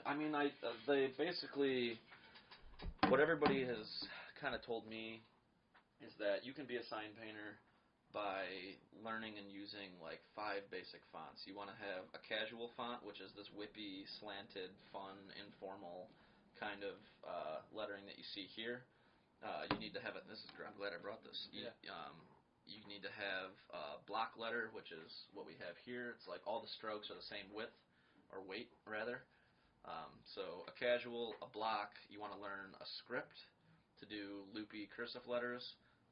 A Roman, which is like a thick and thin, which technically this could classify. This is more of just like a thick and thin lettering, but a Roman. Bold almost. Roman will have like the serifs on the end, like the little foot. The more fancy lettering. Yeah, like the feet on the bottom of like a Times New Roman font. But then this is like a thick and thin again. Here's more casual, and then so. There's so many aspects of it. I've seen you with books of just books of fonts. Yeah, exactly. I have a book at home that's 222 fonts, and it's just exactly that. It's just each page is an alphabet. That looks legit. Yeah, so this one was just kind of a fun combo of, so this is my script, and it's like, this is a Moon Eyes logo, which is just a hot rod company. They build like car parts, motorcycle parts. Yeah, they put those Moon Eyes on helmets all the time. Yeah, exactly. It's just you huge. see it anywhere in the automotive scene, but I painted this one at Autorama this year. I like that. I got invited out to paint with all the pinstripers in the paint pit. So I figured it's a car show, it's relatable, and I also wanted to do like a Joe Cool painting. So I was like, I'll do the Moon Eyes and do the word cool like they do. But this is just a good example of some flowy, scripty looking stuff. I like how the border comes in and out with the words. Yeah, so here you see the cast shadow again. It's like the darker brown coming off of my block. And then you can also see the light kind of fading around each thing. It's like you want to be consistent with anything. It's like this one was kind of fun, but it also I had to redo a couple spots because I was being inconsistent and it was bothering me. But so yeah, I wouldn't say that I've developed my own font, but I just know that everybody kind of has their own style. So each painter that makes their way as a sign painter will learn their block, will learn their Roman, will learn their script. And the script and the casual is really where you can kind of see someone's style. Mm-hmm. Block is very rigid. It's like you kind of have to follow a lot of rules with block letters and Roman letters. But with script, it's very free-flowing, free-form. It doesn't really have to be perfect in any one way or another, but there's rules still. But you can definitely say, like, oh, I know that's like blah, blah, blah's script. Mm-hmm. You can tell just by his style. Or, like, that's totally like Zach's casual. You can tell because he does that twist at the end. Or, like, he's got a flick that is different than everybody else's, which is cool because it becomes your own. Yeah. So as you practice your alphabet, you might do your D's a little bit different than the next guy. but it's kind of like your signature. Yeah. And so I've had people say that to me and ask me that before, where, you know, like, oh, you definitely have like a style. Like I could pick your sign out of a crowd because I already know, you know, like what yours tend to look like. Right. And so yeah, that's just. I guess that's really all I can say about that. Yeah, it's pretty sweet, man. But it's been cool, and it's just it kind of simplifies it, because when I first started doing this, it used to be so overwhelming when someone would ask me for a sign. They'd be like, I want it to say this, and I don't really have any other input. Well, then my mind would just be racing. What font should I use? What font should I use? And I'd run on my computer and look through a library of fonts, and you know, I'd be scrolling for hours and trying to see which one looks cool. And it's like, pick one of 5 now instead of 500. You know, do you want to do it in block, in script, in casual, or in like a thick and thin? And then you can develop it further from there. Is it squat and wide? Is it tall and skinny? Is it slanted? Does it have impact, or do you want it to look elegant? Yeah. There's so many things that help you dictate it, but by simplifying it down to like 5 or 6 alphabets, it really helps just to kind of keep things simple. Yeah. But yeah. And how many pieces? You probably can't even count by now. But how many pieces do you think you've finished, like complete with murals or pieces that get so cool? Talking a couple hundred now. I would say probably close to that. I just looked yesterday. I was writing some stuff down in my log, and I have 140 posts on my page now, which is, you know, to me still like a relatively low number, but to me, I only post something if it's a finished piece. Yeah. So I would have to imagine that I float somewhere around 150 pieces that I finished that I'm proud enough of that I wanted to post them online. Yeah. But also I know that there's a couple of posts in there where it's one post, but it's 10 wedding signs that I've done. Yeah. So there's more. To say there's a hard count, probably a couple hundred, yeah, I would say. I don't know if you had like an order number. No, I used to have, I was keeping track of like invoice numbers, and I kept the invoice 0001, and I like saved that because I was like, this is so cool, you know, like my first paid job. But I haven't really kept like a terribly accurate count of exactly how much I've put together, but it's, you know, it's cool. It's just going to keep growing. You know, it's like, it's gotten to the point, and my phone is my best document, because whenever I'm keeping my log in my book, I'll just pull my phone out and go through my camera roll and kind of scroll and be like, oh yeah, I did work on that. Okay, write that down. What date was that? Okay, perfect, you know. Yeah. And then I can be like, okay, that was that job for that guy. Okay, I charged him this much. And then I go through my my camera roll, because that's the only place that is always on me, and I'm usually I'm good enough that I take a picture of everything I'm working on. There's been a handful of jobs though, and mostly with Zach, because it's, you know, it's his business name, so I'm not as inclined to document the whole thing. I'm there as his second set of hands, as his partner, and you know, we work together on it, but it is ultimately his project. So there's been times where I've left the wall and I'm driving home in my car, and I told Marcy about, you know, like, hey, I'm done, I'm coming home. Oh, that's great. How'd it turn out? And I pull my phone out, and I didn't even take a photo the whole day. The whole day goes by, and the finished piece is done, and I'm now halfway home from Detroit, and I have no documentation. Yeah. So there's definitely been a few that have slipped through the cracks, but for the most part, it's all on my phone. But I think it would be great. I've seen some of your posts before where you set up a camera and you do a fast motion, but it would be so easy just to get a GoPro on a tripod or put it on the ground even. I need a tripod. And what you have here with your phone mount. Yeah. That's what I need, because I was just talking to somebody yesterday, because I'm at the Detroit Bus Company painting this sign for their hand sanitizer gig. I met this guy, Colin, who is like a social media expert, and was literally hired on by that company to do their social media. So he adds me on Instagram, and I look, and he's got thousands and thousands of followers. I'm like, wow, okay.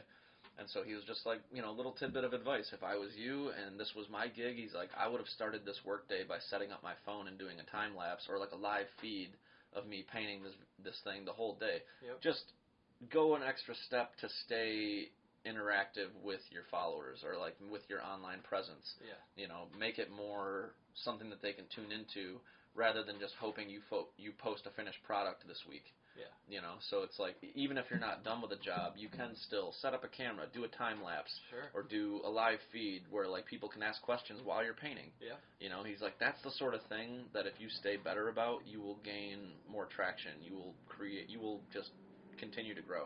Yeah. So a tripod needs to be, because every time I've done a time lapse, I'm always setting a can of paint on the table nearest me and I'm leaning my phone against it. Yeah. And if I forget to put it on Do Not Disturb, I'll get 2 text messages and it vibrates and tips down, and I didn't even know for an hour. Yeah. Yeah, it's frustrating. This one is, I have a gimbal, which I would not recommend you use. Really? This one I thought was going to be sweet. Yeah. You put your phone in here, and it's hooked up to Bluetooth, and it automatically stabilizes itself. Wow. But I had this recording for one of my podcasts, and the file never saved properly, and I lost it. So I got a different mount, because this one, if the Bluetooth disconnects, you lose the feed. The whole video? And so I lost like 2 hours of content. So then I got this one that's just a hard plastic mount. Yeah. And you just wire it in there, you just clamp it down. And a universal tripod? It's just a universal tripod. This one I got from Amazon for like $30. Mm-hmm. So it's not expensive, and they can go down into a bag in 10 seconds. Yeah, it needs to be on my list of things to do. Aluminum, you know. And yeah, anything you're doing that's creative, you could video it. You could just say, oh, I'm at this location today. I'm going to be painting this. And right, then, and it's just added content, you know. Yeah, you can post it on YouTube, Instagram, TV. You could have your own sort of. Yeah, I saw you've been adding to your TV channel, and it's like that's a whole facet of Instagram that I'm not even using. I just started. I could be doing how-tos, you know, like this is how I learned how to throw down a casual alphabet, you know, and people would probably love that information because that's actually. There's a guy that I follow, Very Fine Signs. I don't know where he's based out of, but when I was just getting started, he posted a Instagram TV episode of how he practices his casual lettering, and it was a game changer for me. Oh, that's how you twist your brush. That's how you get that snap. That's how you practice with cheaper materials, so you're not using your expensive one shot every time you just want to practice in the morning, you know? Right. And it was incredibly helpful to me, so with that knowledge, it's like you know better, you should be doing the same thing yourself, but it's, you know, if I had a tripod, that'd be great. And that's easy. $30, you know, is nothing. Right. There's another guy. And actually, I might have an extra one for you if you want to take a look at it later. Check your store too. It's much smaller. It's like a table one, but it might be good enough. I mean, it is. I just work off of like my easel in the basement is 4 feet tall, you know, so it's like it's really, I don't need anything crazy. I just need to set it behind me because, you know, whether I'm working there or on a job, it'd be nice to just be able to set it up in the background and know that I don't need like a table with something to lean it against. Definitely a worthwhile investment. Another guy who is a game changer for me, a good friend of mine now, Taylor Nagel out of Saginaw, his handles Top Shelf Signs. He told me very early on to go to the Brushmaster's Getaway, and that would be a great way to get your feet wet. Well, he is always posting videos, like time-lapse or real-time videos of him just painting, and it's just same thing. He's working on his easel in his workshop with a camera set up behind him, but people eat the shit up because it's just such fun content to watch. There's something satisfying about watching somebody fill in an area with paint. I don't know what it is, but... Well, yeah, it's anybody who's good at their craft. It's like watching Bob Ross paint some trees. Or watching... I saw Mike Shinoda on YouTube Live just making a track. And everybody's watching and donating to him. And like, I mean, I'm not saying you're Mike Shinoda, but you know what you're talking about. You know way more than I do. And if I was interested in, like, oh, I want to start painting, and there's somebody on YouTube doing it, or Facebook Live, or Instagram TV, or any of those, it's just content. Yeah, and it makes it easier for the guy who wants to take the leap to kind of like, you know, jump off and get their feet wet for the first time, because it can be intimidating to start something new like that, you know, where I was like, I don't even know where to begin. Right. You know, and if you have, you know, that sort of outreach where you can kind of lend somebody that hand and like get the ball rolling at least, or maybe, you know, who knows, but even if it's not that, it could just be, you know, something for people to tune into, because like nobody knows what you're up to if you're just slaving away in a basement and, you know, you don't post until you're finished. Right.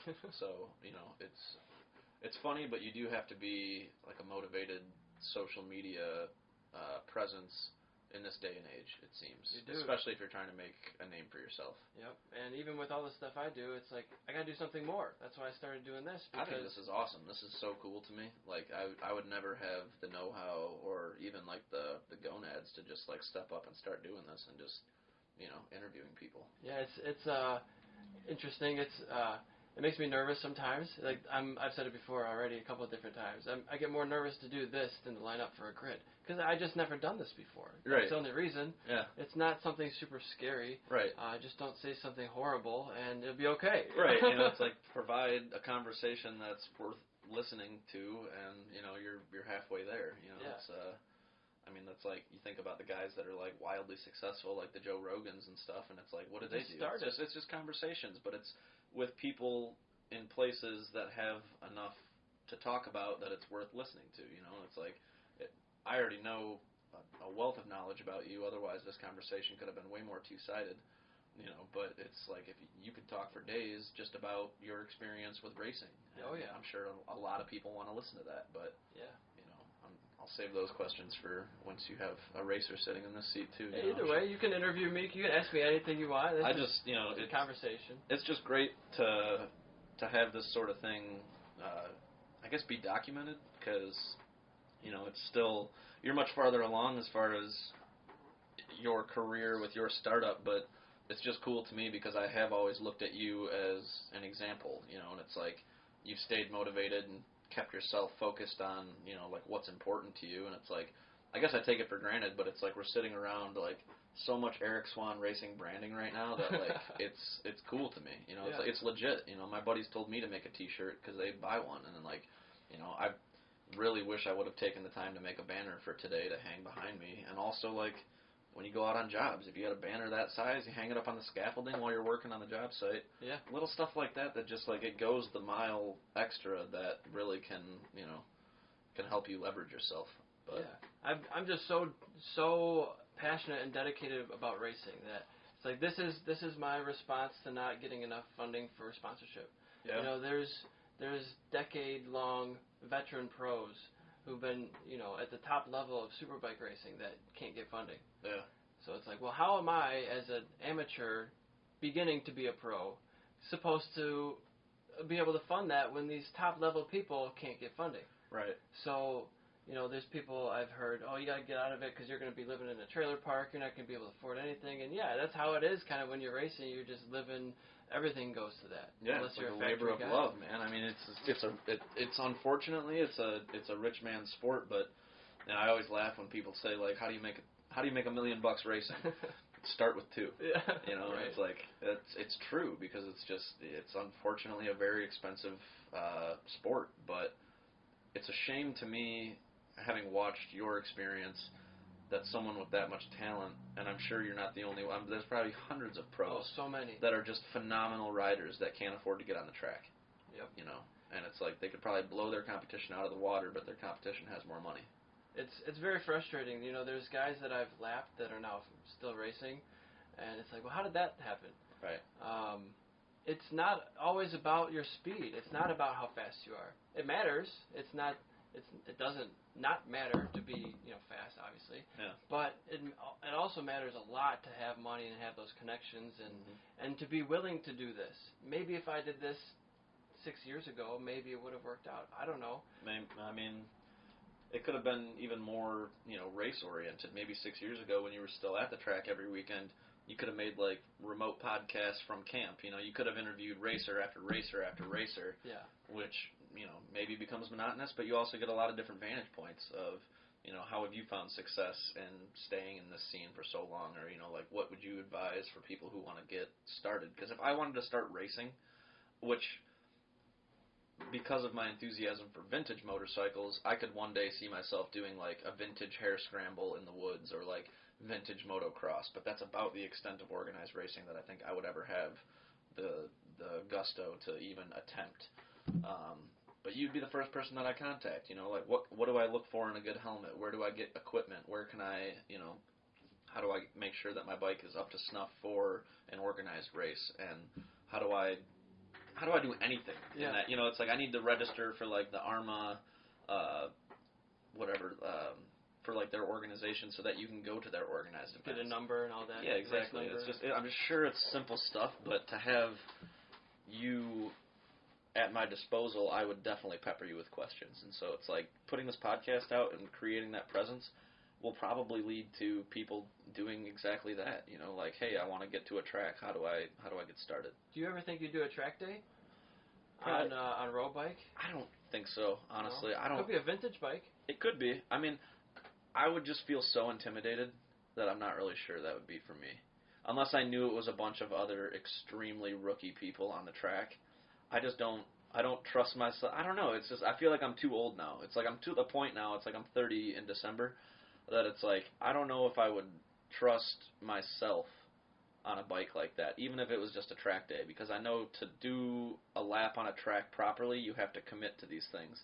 And it's like, I still have chicken strips on my Sportster, you know. It's like, I ride kind of hard on the road, but also in the last 5 years, I've really, really tuned down how hard I push myself. Yeah. Well, I will say that track days are much less scary than people think. Yeah. From the outside looking in, it sounds terrifying. So, well, I've always done sport bike track days. Yeah. They're the premier track day organizer in this area. They go to all the tracks around here. We went to one before you came with me to do Audubon Country was that the one in Joliet? Yeah. Joliet, Illinois. We did that one maybe 2013, 2012. Yeah. And so they have 3 different sessions. There's advanced, there's intermediate, and there's novice. Okay. Everybody starts a novice, and so there's 3 sessions per hour. Every 20 minutes, a new group goes out. So that you're going to be segregated or in different groups based on your skill level. So all the novice people these aren't novice racers. These are novice, never been on a track before, first time. Then there's intermediate, who is much better. They can at least get around the track. They don't have an instructor following them. Yeah. Or following the instructor. And then advanced is more like a racer practice. Don't hit anybody. Right. And they have different passing rules in each one. So novice is pretty much no passing. There's going to be an instructor going to help you out. Only pass on the straightaway, 6 feet away. Right. And then the intermediate is 6-foot passing rule. You can pass in the corners. Okay. So they make it so that you're not going to be over your head too much. Right. And the first time that you go to the track, you normally go faster on the road. Like, you're not going to be going 150 miles an hour down the front straightaway. Right. You just get acquainted with the bike, the track, the feel. Yep. The first time in novice, they'll even have 5 or 6 or 7 different groups within the novice class. Okay. So they'll say, okay, well, this guy's a fast novice. He's been to 4 track days. He can probably go on to Group 1 in novice. Okay. This guy's it's your first day. Everybody raises their hand. It's your first day, first track. Have you ever dragged your knee? And then more hands go down, right? Yeah. And then so the people who haven't dragged their knee, maybe they go to the further back. And that's what I did. I had never been to a track before. This is brand new to me. Right. I've never dragged my knee before. I went to the middle pack, I think. I wasn't in the far back. And then you come into a session, okay, well, this guy's clearly, he knows what he's doing. Let's bump him up to maybe 2 or 1. Right. And then this guy, so they kind of sift it off. Yeah. Reshuffle. Yeah. You're with an instructor the entire time. Okay. Like, there's probably 10 to 12 instructors for novice who will go out with, this guy's leading the novice group, and they'll go around, and then they'll have you lead. They'll wave one person by, and it's way different when somebody else, an instructor, is leading. You're just following them. You're looking at them most of the time. You don't have to worry about your braking points or your turn-in points because you're just following them. Yeah. And now you're leading, and it's like, I missed my braking point a little bit because I didn't have one before because I was just following him. Right, so you're slowly learning. Paying attention to that until now it's your time. It's time for you to make the call. Right, and then so you make a few mistakes, and you're like, okay, well, I guess it's nice to have a guy in front of you, right? Right. And then you realize, okay, well, I got to learn a little bit more about how to lead, and I think the thing to remember about going to the track is you don't have to be fast. Yeah. You just have to be consistent. Right. So there's guys I remember. I would ride with Nolan Lampkin. I actually interviewed him. He was one of my video conference guests that I did. And he was on a RS-125, and I was on a 600. But we'd be in the same class. We'd be in the same advanced group, advanced category. Yeah. And I have how many horsepower more than he does? A lot. Right. A lot more.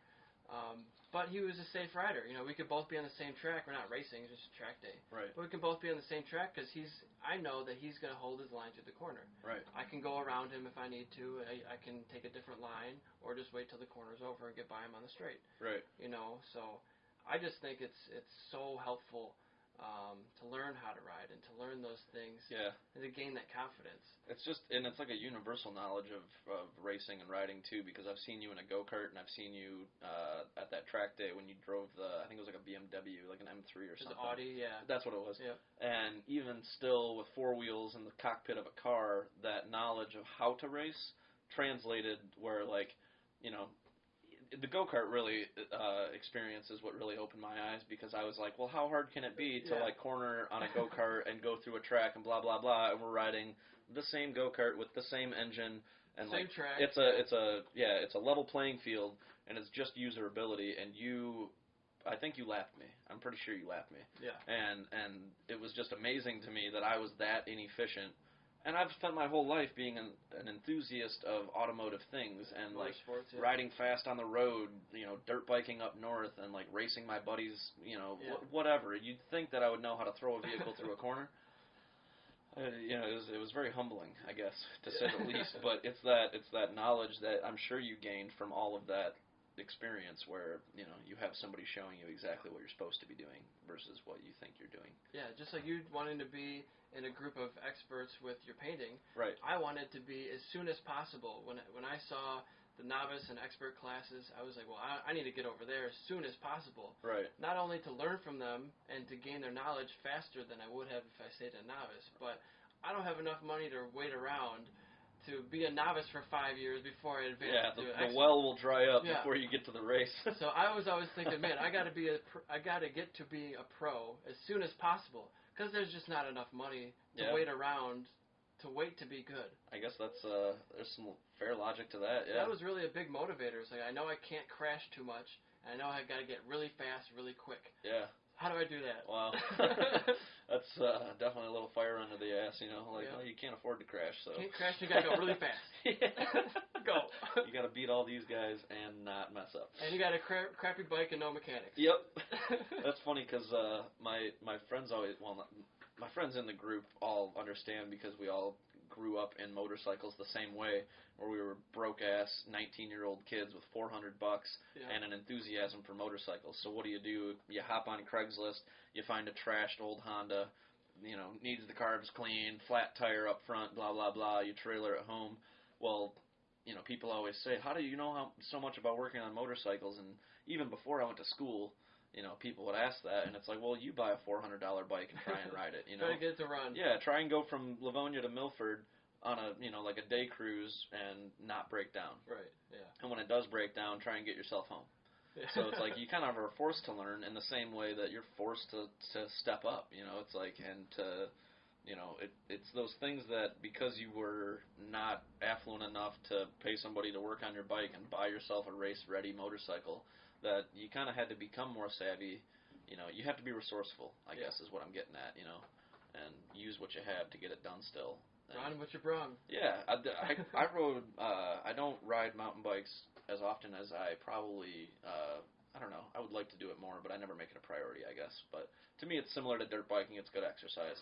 I have a decent little setup, but the guy that sold me my Kona owns a motorcycle, or a bicycle shop in Livonia, and he went riding with me and my friend Matt one time, and this guy is on a single-speed, steel frame, like, no suspension, mountain bike, and was just embarrassing Matt and I, and just beating our ass through this track, and he's not a small guy. He's like... Big dude. Yeah, he was just like, you know, he's got like a I'm 50-something belly and like rides, you know, like a very humble machine, but because of his know-how, was just unbeatable through this track, and I was just in awe. We got to the end, and I was like, Otto, how the hell do you move that fast?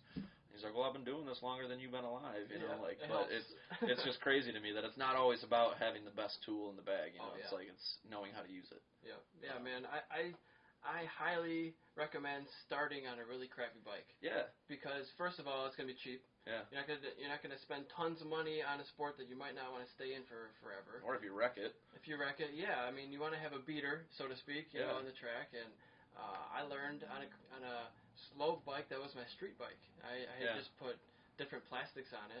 And when I started, I just took off of the lights and the turn signals and the license plate. Yeah. And I had my street bodywork on there. And that was engine, a 600? That was the 636, the 06. Yeah, I remember that one. And you rode that one a couple times. And, you just learn how to be faster because you can't make up your time on the straightaway with your throttle. Right. You got to do it in the brakes and the turns. Yep. And you got to learn how to ride it the right way rather than just relying on the throttle, which is easy. The hammering straights, which can probably get you in trouble. Yeah. If you're trying to overcompensate. So you were saying you might want to do some dirt bike racing. I'd like to. Scrambles. I think that would be so much fun, man. We had an event up north at the land one year, and we called it Cycles North. Oh yeah. Any motorcycle enthusiast that might be tuning in, there's a documentary called Cycle South about these guys. There's I think 3 guys that bought BSAs or some. It's very old documentary, but vintage bikes that weren't vintage at the time, but they ride south through these off-road routes, and they go down, I don't even remember where, but it motivated us to be we should go on an off-road adventure in our own backyard. And all the land you have up north now, and ORV trails. Yeah, well, we have a home base, and then we have all the state land around us, and there's the the Michigan Cross Country Cycle Trail that we tried to incorporate, and we still are yet to get back to, but I've always just found it so intriguing to kind of race through the woods like that, where we set up a race that was, I think, 12 miles long, and we called it Cycles North. And so everybody kind of, dual shock, vintage bikes only, kind of bring what you can, no displacement limits. So everybody spent the summer kind of building their own bike and getting it ready for this race. And we had probably 9 or 10 people go up north that weekend and show up for this race. It was more breakdowns than anything else. I think 2 of us finished the race. Oh wow! More of attrition. I think we started with 8, and there was a few breakdowns through the race. 2 people got lost. Oh man! We didn't mark the trail as well as we should have, But I was a native to the area, so I knew the track like the back of my hand, which was a very, very big advantage. And so me and this one other guy who had bikes that didn't leave us hanging and didn't get lost finished the race. So I won. There you go. But there's an asterisk above it, It was everybody's yeah, Tony won.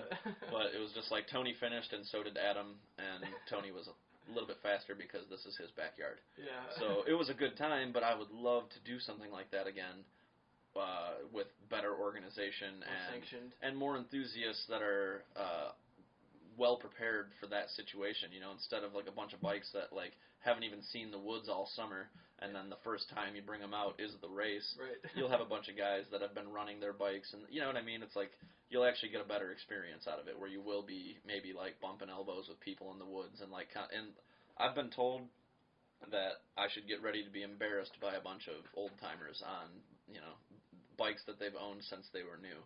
And it's just some 55-year-old dude with a gut might come flying by you on his old BSA or whatever, but it's I'd be happy to be passed by that guy. I just want to be out in the woods riding and racing, and I don't care if I come in 12th or 2nd. It's I just want to race in an organized fashion. Yeah, and in a way that I feel comfortable. If he passes you, you just learn, and hopefully you can follow him and repass him. Right, or see what they're doing differently. But it's I spent a lot of time building one of my favorite bikes that I have. It's a '73 Honda XL350, and that was the bike that I raced in Cycles North. Well, since then I've blown up the top end. I've rebuilt the engine. I put a bigger piston in it. Got better ignition, tires, bigger sprocket. It's a hot bike now, and it's now it's too much for just leisurely trail riding like I originally intended for it, but it's a fun machine that I can't wait to put in a competitive setting. Yeah. But I kind of overbuilt my trail bike, and now it's I feel I have to put it into something where it might actually get to clear its throat once in a while. Right. So yeah, I'd love to get into that. I think that'd be a really fun time, and especially once you're registered and you're in and you've done a couple races, it's probably so much easier to carry on next summer and go to 2 or 3 events. Oh yeah. Rather than I've been talking about this for 3 years and I've done nothing because it's mildly intimidating from the outside looking in. Well, really, you already have. I mean, I don't know. Maybe you need a little bit of gear. Probably Not gear, sure what you have, but just full-length boots. I think they're pretty lax on their gloves requirements because they're usually just mesh gloves. Yeah. But I would try to wear something a little bit heavier. Right. Full face helmet that's within 5 years would be good. And maybe some armor. I know some of the guys. I'd probably wear a chest pad because the chances of you going off the bike into a tree, yeah, they're not so forgiving. Yeah, I mean, couple $100 in gear maybe, and the entry fees really, I mean, even for Wera, they're relatively inexpensive. Yeah. It's just everything else that's involved that makes it so expensive. But with you don't need a trailer. Right. You can just put it in the back of your truck. Right, and it's some gas money to get there. Right. And what an awesome weekend that would be too. Just like camping out with a bunch of guys that are also a tent, just bring a tent. Yeah, exactly. And it's like that to me would just be fun to go down to vintage days at Mid Ohio or I don't know where else really they do them in Michigan, but they're all over the place. I don't know of the hare scramble environment too much, but I know they do Mid Ohio, but there's got to be a regional and national series going on. Yeah. Yeah, it's definitely something we'll probably have to touch back with because I'd really like to get into it. And I know, I got buddies too that like Swahn and Austin, they both have CB 350s, SL 350s, vintage Honda 350 bikes that would all fit into the same class that we could all go do that together. Yeah. And kind of just step into the pool at the same time. Do it as a group. Yeah, do it as a group and kind of take the edge off and you'd have each other and also then go meet all of these people and it would just be a really cool experience because I'm sure if the racing community is anything like the painting community, I think just community in general, when you find your pocket is one that usually comes with embrace. Yeah, the racing community is none other. I was in soccer and I was in hockey, and those are, you get dads yelling in the stands, that kind of thing. Yeah. There is almost none of that in motorcycle racing. Everybody's like, okay, you need help with your tire? Let me help you change your tire. You need help? There was a race that I crashed and I pinched my brake line and I got stuck on the track because my front tire locked up. Yeah. Somebody was helping me. They had a race to go out for in the next event, and they were helping me with my bike because I needed to get out in the same race with them. Wow. It's like, he's my competitor. We're in the same class. He's in the same expert group. But he'd rather see you out there racing than... Right, he wants me to compete against him rather than me being stuck on the sidelines. Yeah. And it's like, that's so great. And I don't know how to fix this in the next 5 minutes. Yeah, right. And he does, and he's helping me. So. Yeah, I mean, and that's the kind of thing, too, is that, with that experience, you also probably learn something about tooling on your own bike. Oh, yeah. It's that's the thing about, I don't have the money to have a pit crew. Well, now I get to learn about my own machine, and it's your connection to it is that much more intimate now. Yeah. That's kind of how I always felt with, my choppers and even the dirt bike. I'd be riding it around, and it's I touched every component on this bike that is now getting me down the road. And it's that's such a satisfying feeling. I could imagine, racing around a track and being an hour ago this thing wasn't running. Yep, or you just put new parts on, exhaust, you put a new engine in, Oh, yeah. That's huge, man. Shit, man. Or even fresh tires, I bet was probably just the first time I changed the tires, I rode the struggle bus for so long trying to change my tires because it gets always stuck with the brake pads and it gets hits the rotor. And dude, the rear wheel is never a fun one to take off. Yeah, it's a little tough with the chain and all that. But 6 moving components. Once you know how, just like anything, once you know how, it's easy. Right. But that's... once you take it off 100 times, it's I still dread taking my rear wheels off. Anytime I work on a bike, I'm always like, oh my god, it's the chain, the brake stay, I have a pad spreader now that wheel I can put in spacers. There you go. It helps out. Yeah. So tell me about the bike that you built. You entered a contest, I think. Yeah. A while back. It was a 1980 Harley Davidson Sportster. It was produced when AMF owned the company for a little while, which everybody has an opinion about, but it's just a slightly different twist on what Harley put out. But either way, it was a good old Sportster. I bought it early on when all my friends were starting to get into Harleys, and as much as they all told me to get something newer, I just didn't listen. So I got this old bike, and through the years of me going to school to be a motorcycle mechanic and just riding with my friends, it kept breaking down on me, and I just kept fixing it. I had to do the clutch, and then I had to do a cable, and then I had to do this and that and the other thing, and the next thing I know, I was getting the top end rebuilt because I blew it up on a road trip, and I have a really bad habit of blowing up bikes because I neglect to check the oil as often as I should. But either way, this bike and I have been through hell together. So through the years, once I started learning how to weld and fabricate and do all of this stuff, a good friend of mine suggested to me that I should build a chopper from the ground up. So I pulled the engine out of the stock frame, had it fixed up, and I got basically a bare bones frame, and I had my wheels and my front end, and I put a rolling chassis together, and then the rest of it was up to me. So I had to figure out how am I going to mount my gas tank, I have to build a seat from scratch, I have to space my wheels and make sure that my chain alignment is perfect and that my brake is mounted, properly. I learned the hard way how to not pack bearings full of grease. I've never packed a bearing before, and so I just covered it in grease, but I didn't work grease through the bearing, which if anybody's ever packed a bearing, you know how thorough you need to be. Well, I melted my rear wheel locked up on me in Kalamazoo. I was trying to go on a road trip, and the rear wheel just froze because my bearing seized up. Yeah. And so that was another lesson learned the hard way. But so, over the years, this bike progressed and developed and became a more reliable, better-looking, kind of mean little chopper that I had built. And you always change stuff as it goes on, but it eventually got to the point where I was really happy with it. And there was a motorcycle show in Detroit for about 4 years. I think it came and went, but it was called Oily Souls, and it was basically every gearhead in town brought their custom bike out, and there was people who entered their bikes in the show that were inside in the building with like little plaques, and it was a bike show. So we always rode down there, me and all my friends, and we would have a barbecue the night before and have this huge party, and then people would come in from out of town, and then we'd all go to the show. Well, after 2 years of it, they started giving awards to people that rode in. So there would be the show inside, and there would be awards and whatever for the big dog bike builders in the house. But then there was also this eligibility to win an award just by riding in with a cool bike. Yeah, and rideable bikes. Yeah. And so my buddy Matt Williard, he is a hell of a fabricator and built this really bitchin' Sportster with like a Buell motor in it. It was fast as hell and 9 feet long, and it was this crazy chopper. But he won, I think it was in 2015, he rode in and he won that award, or maybe it was 2014.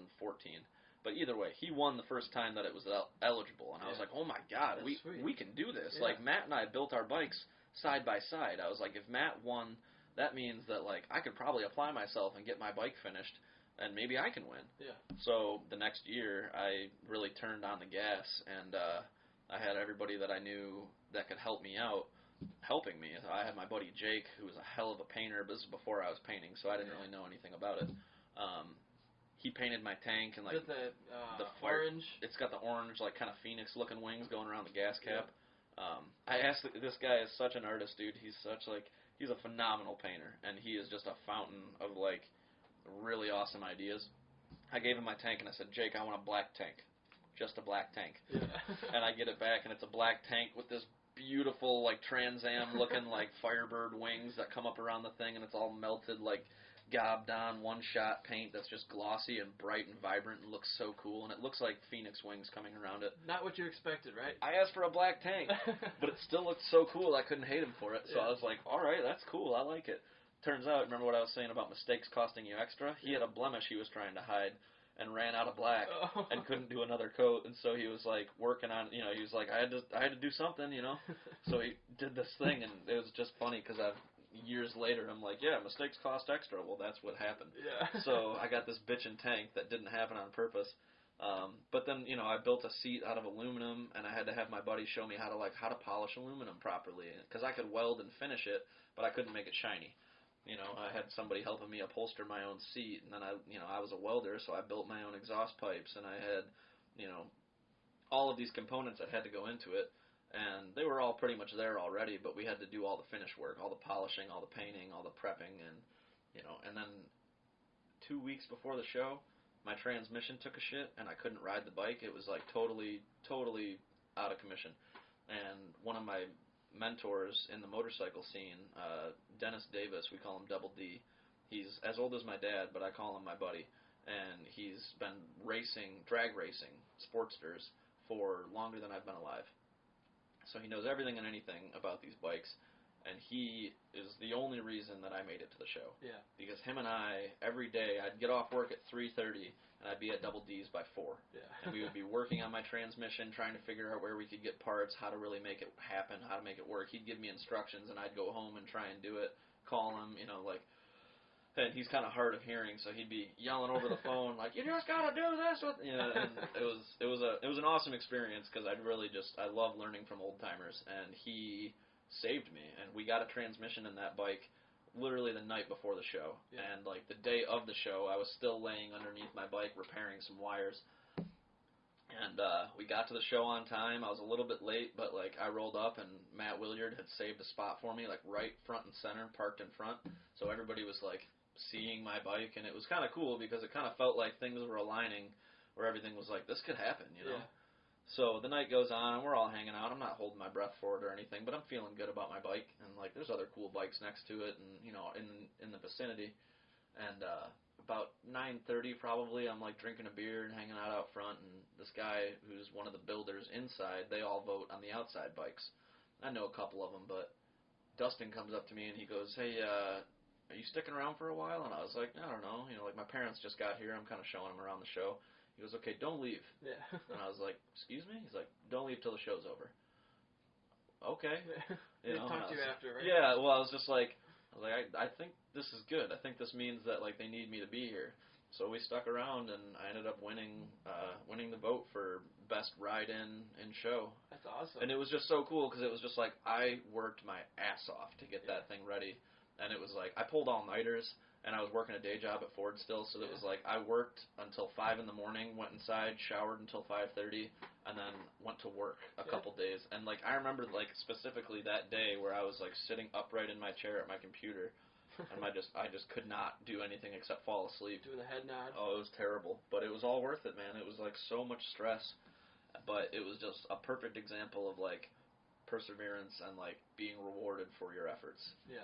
And, it was a really cool thing because it was, like, first time I ever had, like, a show-ready bike. My parents came down to see it, and, like, you know, they didn't know. And, like, I was just, you know, they thought they were just coming to the bike show. And then it ended up being, like, hey, your son won the award that, like, everybody was shooting for.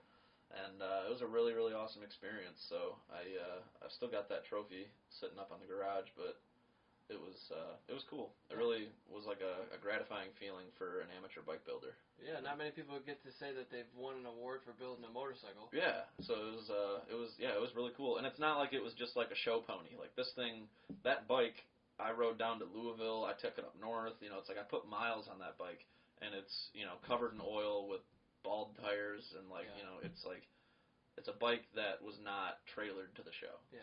So, you know, because a lot of times you see these beautiful machines that people put together and they don't even fire up. They never ride. Yeah, it's just like a show pony. Or they're not fun to ride, or they're so difficult to ride it's not fun to use it. Yeah, exactly. That's why I was like, mine was cool and definitely like a little bit impractical, but it was also something that like you could sit down and put some miles on, and it was built to be that way. And I think that aspect of it was attractive to the judges as well. Yeah. Because it wasn't something that was like just an unusable machine.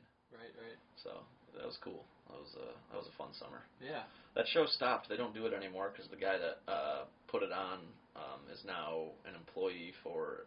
He was working at Ford. He was a designer at Ford, but like a cosmetic, like a modeler, like a clay modeler, and a designer of those sorts. So he helped design like the F-150 and blah blah blah. But he got a job at Harley Davidson, so now he's in Milwaukee, working and doing pretty well. But unfortunately, with him went the show. Okay, so he was the main figure. He was the guy that orchestrated the whole thing every year, and it was a lot of work. And so when he left, nobody really took the baton.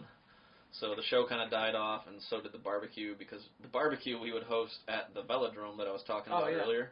And so now you have a bunch of chopper-riding, beer-drinking idiots riding motorcycles on this 10th mile in banked concrete track, and every year I would always be like, this is so much fun, but I'm like, I hope nothing bad happens. You know, a couple times people go out of the track, like one dude fly off. Dude, one guy. There's no railing or anything. No, hell no. It's just a concrete track. This guy was riding. I think it was like a Buell. I've seen pictures of it. Yeah. Yeah, and he went off the track straight into the fence, and just like it was like, man. We did some stupid shit out there, but sounds like a lot of fun though. Oh, it was an awesome time. I've seen they put like a concrete barrier that they have between like freeways. They put one there so you can't use it as well. At the track? Yeah. Really? At the velodrome to try to stop people from using it. Oh, for like driving back to it? Yeah. Well, fortunately we were always on motorcycles, so we could just dip around, that sort of thing. But the Detroit police would show up every year that we had the barbecue, but they're also pretty laid back, where it was like, you know, they kind of came out, but they didn't come in with flashing lights. They just came out to inspect what was going on because it's a lot of noise coming from that corner from like a city park. Right. And you just got like 80 choppers running around in circles and racing all day long. And like, but they'd come out and kind of give the head nod and be like, all right, you guys are behaving enough, and like just kind of they'd check in on us, but they never really did anything. You know? We actually one year I think we even egged them on enough that we got a DPD car to do a lap on the track. Yeah, the guys were just like, we're going to run out there real quick. And we were like, oh! Everybody's like taking photos and shit. It was funny. Brace the cop. Yeah, literally. I was like, oh, if they did it, we can do it. Right. Yeah, for sure. But and then I wanted to ask you, since you mentioned it, I can bring it up. Living at home. Yeah. How is it living with Jenna and Josh again? It's actually, you know, I don't know why it's just so easy to like feel shameful about like living at home as like an adult, because obviously you feel like this failure to launch and like I don't feel as independent anymore. But like a lot of my buddies were taking the next step with their girlfriends. You know, like I lived with Matt for 6 years, but you know him and Brianna wanted to have the place to themselves, so I was totally cool with that. I'll step away. Moved in with another buddy, and then he got into a relationship. Same deal. I was like, all right, I'm out. And then, you know, I called my mom because I was like, I don't really trust my friends at this age anymore. I don't want to move in with a buddy again.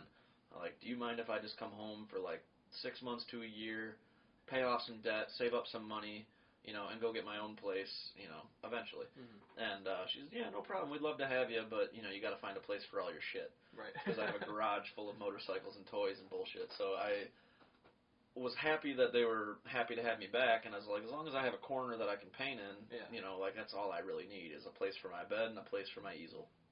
And it's been nice being back at home. It's nice because I never used to see Jenna this often. I never used to see Josh this often. Yeah. And it's just like it's cool being around family again, because it's just this like feeling of, you know, I haven't been in this situation in almost a decade. You know, I moved out when I was 21 and then hadn't been back until I was 29. Yeah. So it was kind of a hard adjustment at first because it was, you know, a much different dynamic, but you know, it's a bunch of adults under one roof now. You know, Josh is going to be 19 in a month.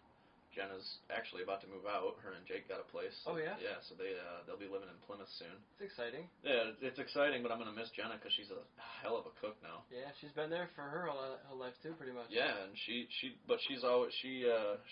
definitely instrumental in keeping that house rolling smoothly. Like, my mom does a lot. Yeah. But, like, when it's just, like, my dad and I, and it was basically my dad, myself, and Jenna for like the last 10 days because my mom was out in Grand Rapids painting. Okay. And she took Josh with her. So it was just the three of us at the house, and anytime Jenna wasn't home, it was like you could just see like stuff accumulating on the table, and like groceries weren't getting purchased, and like things were just like going undone, and I was just like, you can tell when it's just me and Dad running around in here, you know. But she's you know, just cool to live with because it's like she's also like really close in age, and like we were always pretty tight, so it's cool to just have like, you know, like come home and like be able to talk to somebody. Yeah. A peer of yours. Yeah, right. So it's just like I'm excited to move on and have my own place again when I do, because I hate not having a garage. It's like a part of my life that I don't get to use right now. Yeah. And like my motorcycle lives under the deck, you know. Yeah. So it's just like It's not ideal for somebody who is of my stature, but like I also recognize that like I paid off my truck. I'm now out of debt. I don't owe anybody anything except for like a little bit of money on the land up north. Yeah. And like I really did get to catch up, and then I got ahead enough that I was able to buy that cabin this year. Oh yeah, yeah. And have that delivered, and that was a huge swing. So I told them, you know, if you're okay with it, I'm gonna buy the cabin first, and then save up, and then I want a cabin by May, and then hopefully a house by Christmas. Yeah. Was the goal. So it's been going well. I mean, I'm on track. I've been, for the first time in over 5 years, I'm not in debt. That's great. At all. So it's like, that's insane, because when we didn't really talk about any of it, but in between Ford and coming back to the restaurant, I traveled immensely. We did a trip to Alaska. I went to Europe for 3 months and spent a lot of money in the process. So I came home with a fair amount of credit card debt, and then continued to travel. Yeah. It was like I hit the ground back in the States, and then went to Denver to snowboard, and then later went to Iceland, and then later did a bunch of trips up to, you know, northern Michigan and all this stuff, and while the experiences are always priceless, they do come with a price. So yeah. I've been carrying a fair amount of credit card debt for a while, so it felt good to get rid of all of that. But now sitting on this side of the fence, it's like the debt was worth it. You know, the experience was had, and the memories can never be taken away from me. Yeah. And you know, and now that I was able to catch up and pay off some stuff, then you know it became worth it. But for a while, it was kind of financially crippling. And what a great time to come back home right before this pandemic started, right? Honestly, man, because me and Marcy have been like talking about houses and looking at stuff, and like if we had pulled a trigger and gotten into a house at the worst time. At the worst time where I'm like, yeah, I'm making enough right now where I can help and pay a mortgage and blah blah blah, and then get laid off.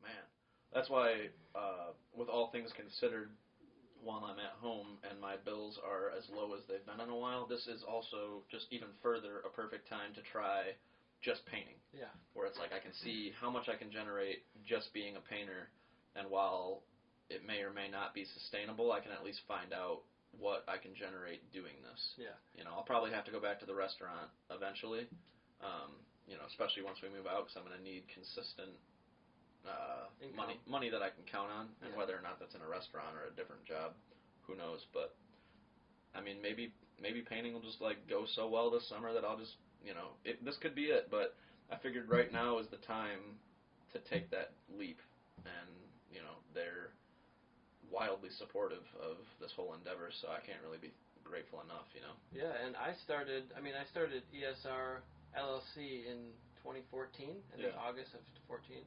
But I had been, you know, promoting the brand since 2012. Yeah. And I really started selling stuff online when I got laid off from my job. Yeah. So when I got laid off from one job in, I think it was Hamtramck, I started really converting everything from Craigslist to eBay. And that's when I had the time, is when I finally did it. Yeah. Because I had this idea for a while. It's like, all this stuff is selling online, but it's just local marketplaces like Craigslist. What if I expanded to all of the world? Right. You know? And here I am a few years later, all 50 states I've shipped to in 35 countries. You know, and it was just a small opportunity like that allowed you, you know, the time to make that move where like this pandemic and this quarantine has forced me to give myself 30 plus hours a week back to my life. Yeah. You know, where the restaurant isn't an option right now. And so it's like, while last week I had the opportunity to go back, I respectfully declined because, you know, I told them, if you don't absolutely need me, I'd like to take this opportunity to try and really double down on painting. Yeah. And then I'll see you guys in the fall. Right. So this is kind of like the window that I'm giving myself to like really push and try and make something of this so that hopefully I can just be a painter one day. Yeah. Because that is ultimately the goal. Yeah. You know, a lot of people have aspirations and 5, 10, 15-year plans or whatever. And, you know, it's funny. Mine's pretty simple. I just basically want to be able to live within my means, you know, supporting myself in a trade that I enjoy. And, you know, while I do enjoy the social aspect of the restaurant, it's exhausting and I don't want to be there forever. But at the same time, I do remember not even probably 18 months ago or less, I was driving somewhere in my Subaru, and I was like, man, I can't wait until I'm just driving an old Ford pickup, like a sweet F-150, with a hot cup of coffee, and my truck loaded up full of paint gear to a paint job that's like my own. You know, it's like, it's just like Tony Paints rolling out to a job in a sweet old truck with like, you know, like a morning cruise down a Detroit street with like the sun out on a summer morning. I was like, that's it. And what's funny is I've now caught myself like 2 or 3 times yesterday driving to Detroit Bus Company, and then last fall I did a job in Ypsilanti for this tattoo shop, Michigan Ave Tattoos. But I was driving out to the job, and I'm like sitting in my truck driving down a country road with the windows down, and I got ladders and scaffolding and paint and all this shit in the back, and I have my coffee sitting next to me, and it's like 8:30 in the morning, and I'm like, I did it. Yeah. Like, I'm here. You know what I mean? And it's just like, it was just this wave of gratitude that came over me because I was like, you made it. Like, and this is not the end, but like, you're doing what you envisioned. You're doing now what you wished for less than 2 years ago. Look how you did it. So just imagine going forward what you can generate if you continue to 5, 10, 20 years from now. Yeah, so it's kind of cool to see those little those postmarks that kind of milestones. Yeah, exactly. It's just like you did it. Now keep going. What else do you want? Yeah. And so, saying all that, what do you need to do to make this a career? What do you think you need to do? I need to step it up with marketing. I need to be a better. I need to be better on my business end. I need to be more disciplined at home. I need to wake up earlier. That's been something that I've been trying to really push myself because quarantine made it like 100 Saturdays in a row. Yeah. And I was like, I can't keep sleeping in. I can't keep staying up late.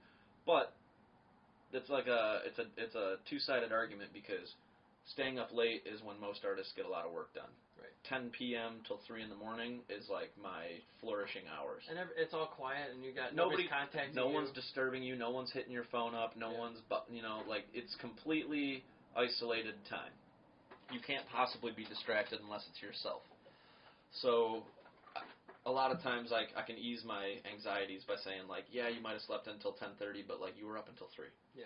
So, and you got work done doing that. So I just need to maintain a 6 to 8 hour work day Monday through Friday is right now my goal, because when I said no to going back to the restaurant, I'm like, okay, you can say that, but you're no longer collecting unemployment. You are employed, and now painting is your day job. Monday through Friday, when Marcy goes to work and all your friends are working now, so are you. Yep. Whether you're at home working on your website, which is pathetic and needs my attention, or working on an actual paint job, or contacting customers, or buying supplies, or just, updating your logbook, whatever it is, spend time at your desk, on your computer, in your basement, in your corner, working. Yeah. And just see what all of that can do. And so I would like to be better. I'd like to be better with updating my website. I'd like to be better with discipline of like 6 to 8 hour work days at least every day. And then, just trying to make the most of my free time, because I can be a little scatterbrained, and I can definitely, I can be on my phone a little too much, I think. Because social media can be educational and good for networking, but it can also be like a time. Like a crutch?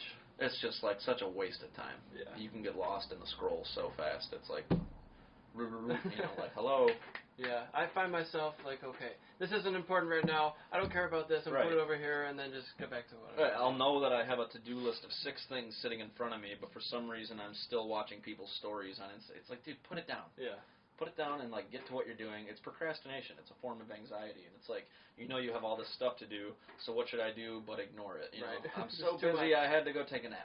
It's like, no, just get back to what you're doing. So I'd like to ramp up the discipline a little bit, but it's only been a week so far, and it's been a good one. It's been every day of the week since I had the opportunity to go back to the restaurant. I still allow myself like a day or two. They might not be Saturday, Sunday, like a normal weekend, but I try to give myself a break so that I can be human. Yeah. But I'm happy with the way it's been going for the last 7 to 10 days, and I want to keep going that way. So I think if I stay at it, then it'll be the step in the right direction that I need. Yeah. But outside of that, that's really where I feel like my biggest pitfall is right now, is communication, marketing, and like the business end of things. Where like my biggest flaw, not biggest flaw, this is something that I've run into a few times though, where waiting tables or bartending, and I'm talking to somebody who's in their mid-50s probably, and they ask me, oh, what do you do? Do you go to school? Do you have, because God forbid you're just a bartender. Like everybody has to assume you do something else. So, I have a sign painting business. I do this and that. Oh, that's cool. Like, where can I see your stuff? And I hand them a business card. Well, I'm only on Instagram and Facebook. So if they're, a Generation Xer that doesn't use social media, they can't check out my profile or my portfolio even. I can't show you anything that I've done unless I pull my phone out, and now we're surfing on my phone. It's not the same. So my brother is pretty tech savvy, and he works on websites for a living now. He's a coder, right? Yeah, and so it's like he, over Christmas break, started me a website on Squarespace, and just like super basic, but like paid the fee, got it rolling, opened it up, built me a structure, and then was like, here, you refine it now. Yeah. Well, I have touched it twice since then. Yeah. And it's just, with all the quarantine time, I have no excuse. I totally could have worked on it like a million times, and all I did was run up north to work on my land, but I know my website really needs work, and that could be like a whole different portal to communicate and connect with people. Yeah. Because you're like, okay, you don't have social media, well, just go to TonyPaints.com. Do you have access to the internet? Because that's a much easier question to answer. Right.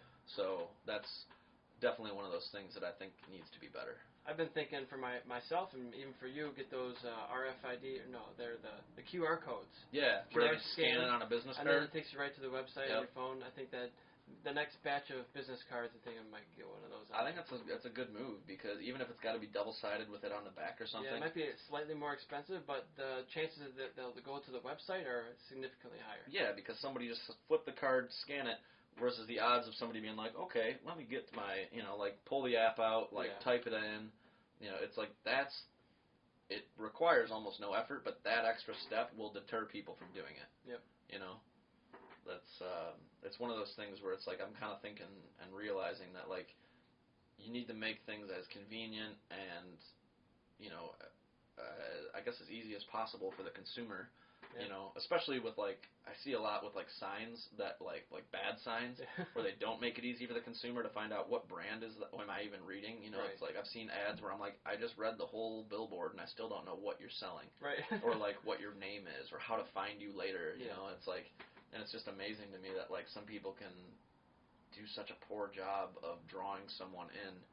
And I hate to admit it, but one that worked for me immediately was those "I hate Steven Singer" billboards. Yeah. And it was like, I'm so damn curious Why? about what it is. Yeah, I'm gonna go to the website, and I did, and it's like, damn it, you won. Yeah.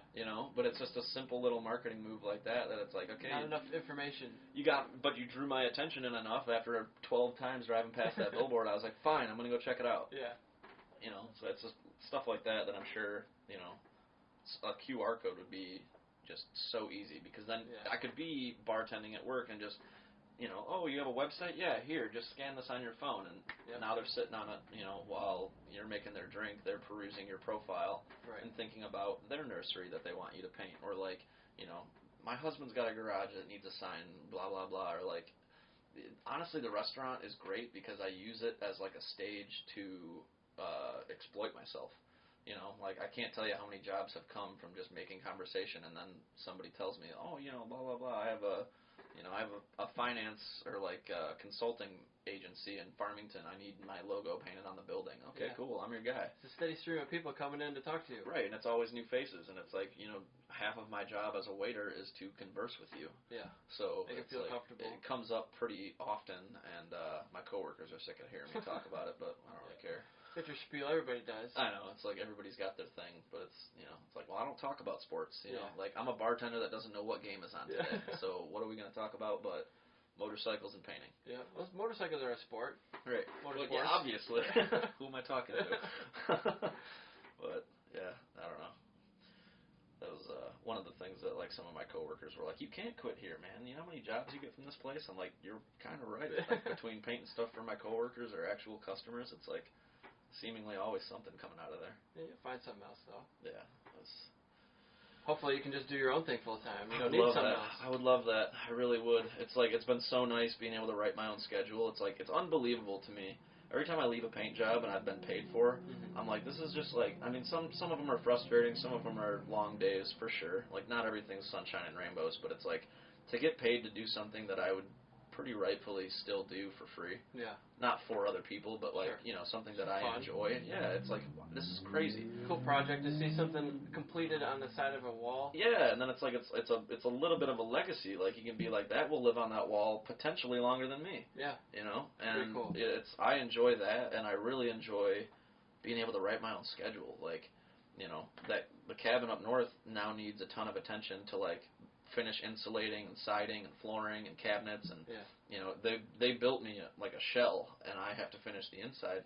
But I can take a random Wednesday off and just shoot up north and drop off some supplies, or work a couple days in the middle of the week and then come back and work through the weekend. Yeah, that's so nice. Because a lot of people that are business owners need me to come out on the weekends when they're not operating at full volume, or I did a couple jobs for an elementary school that I could only do on weekends. So it's even as a painter, you don't really get the 9-to-5 schedule, which is cool because I've never had that really, besides my few years at Ford, and I didn't really enjoy it. So it's cool to have the the flexibility that this gig can bring, but also to be in charge of, like, maybe I got to work 12 days in a row, but when that 12 days is up, you can bet I'm going to take 4 off and go, do whatever. And it's something that I never thought was going to be attainable for myself. I thought I was always going to have to answer to somebody, and now that I can see that there is a light at the end of this tunnel, that like if this all goes well, you can be your own boss. Yeah.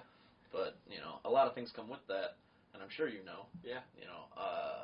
Life will be significantly more difficult for me if my dream comes true, because now taxes, insurance, like all of the things that are automated when you live under the roof of a corporate company are up to you. Yeah.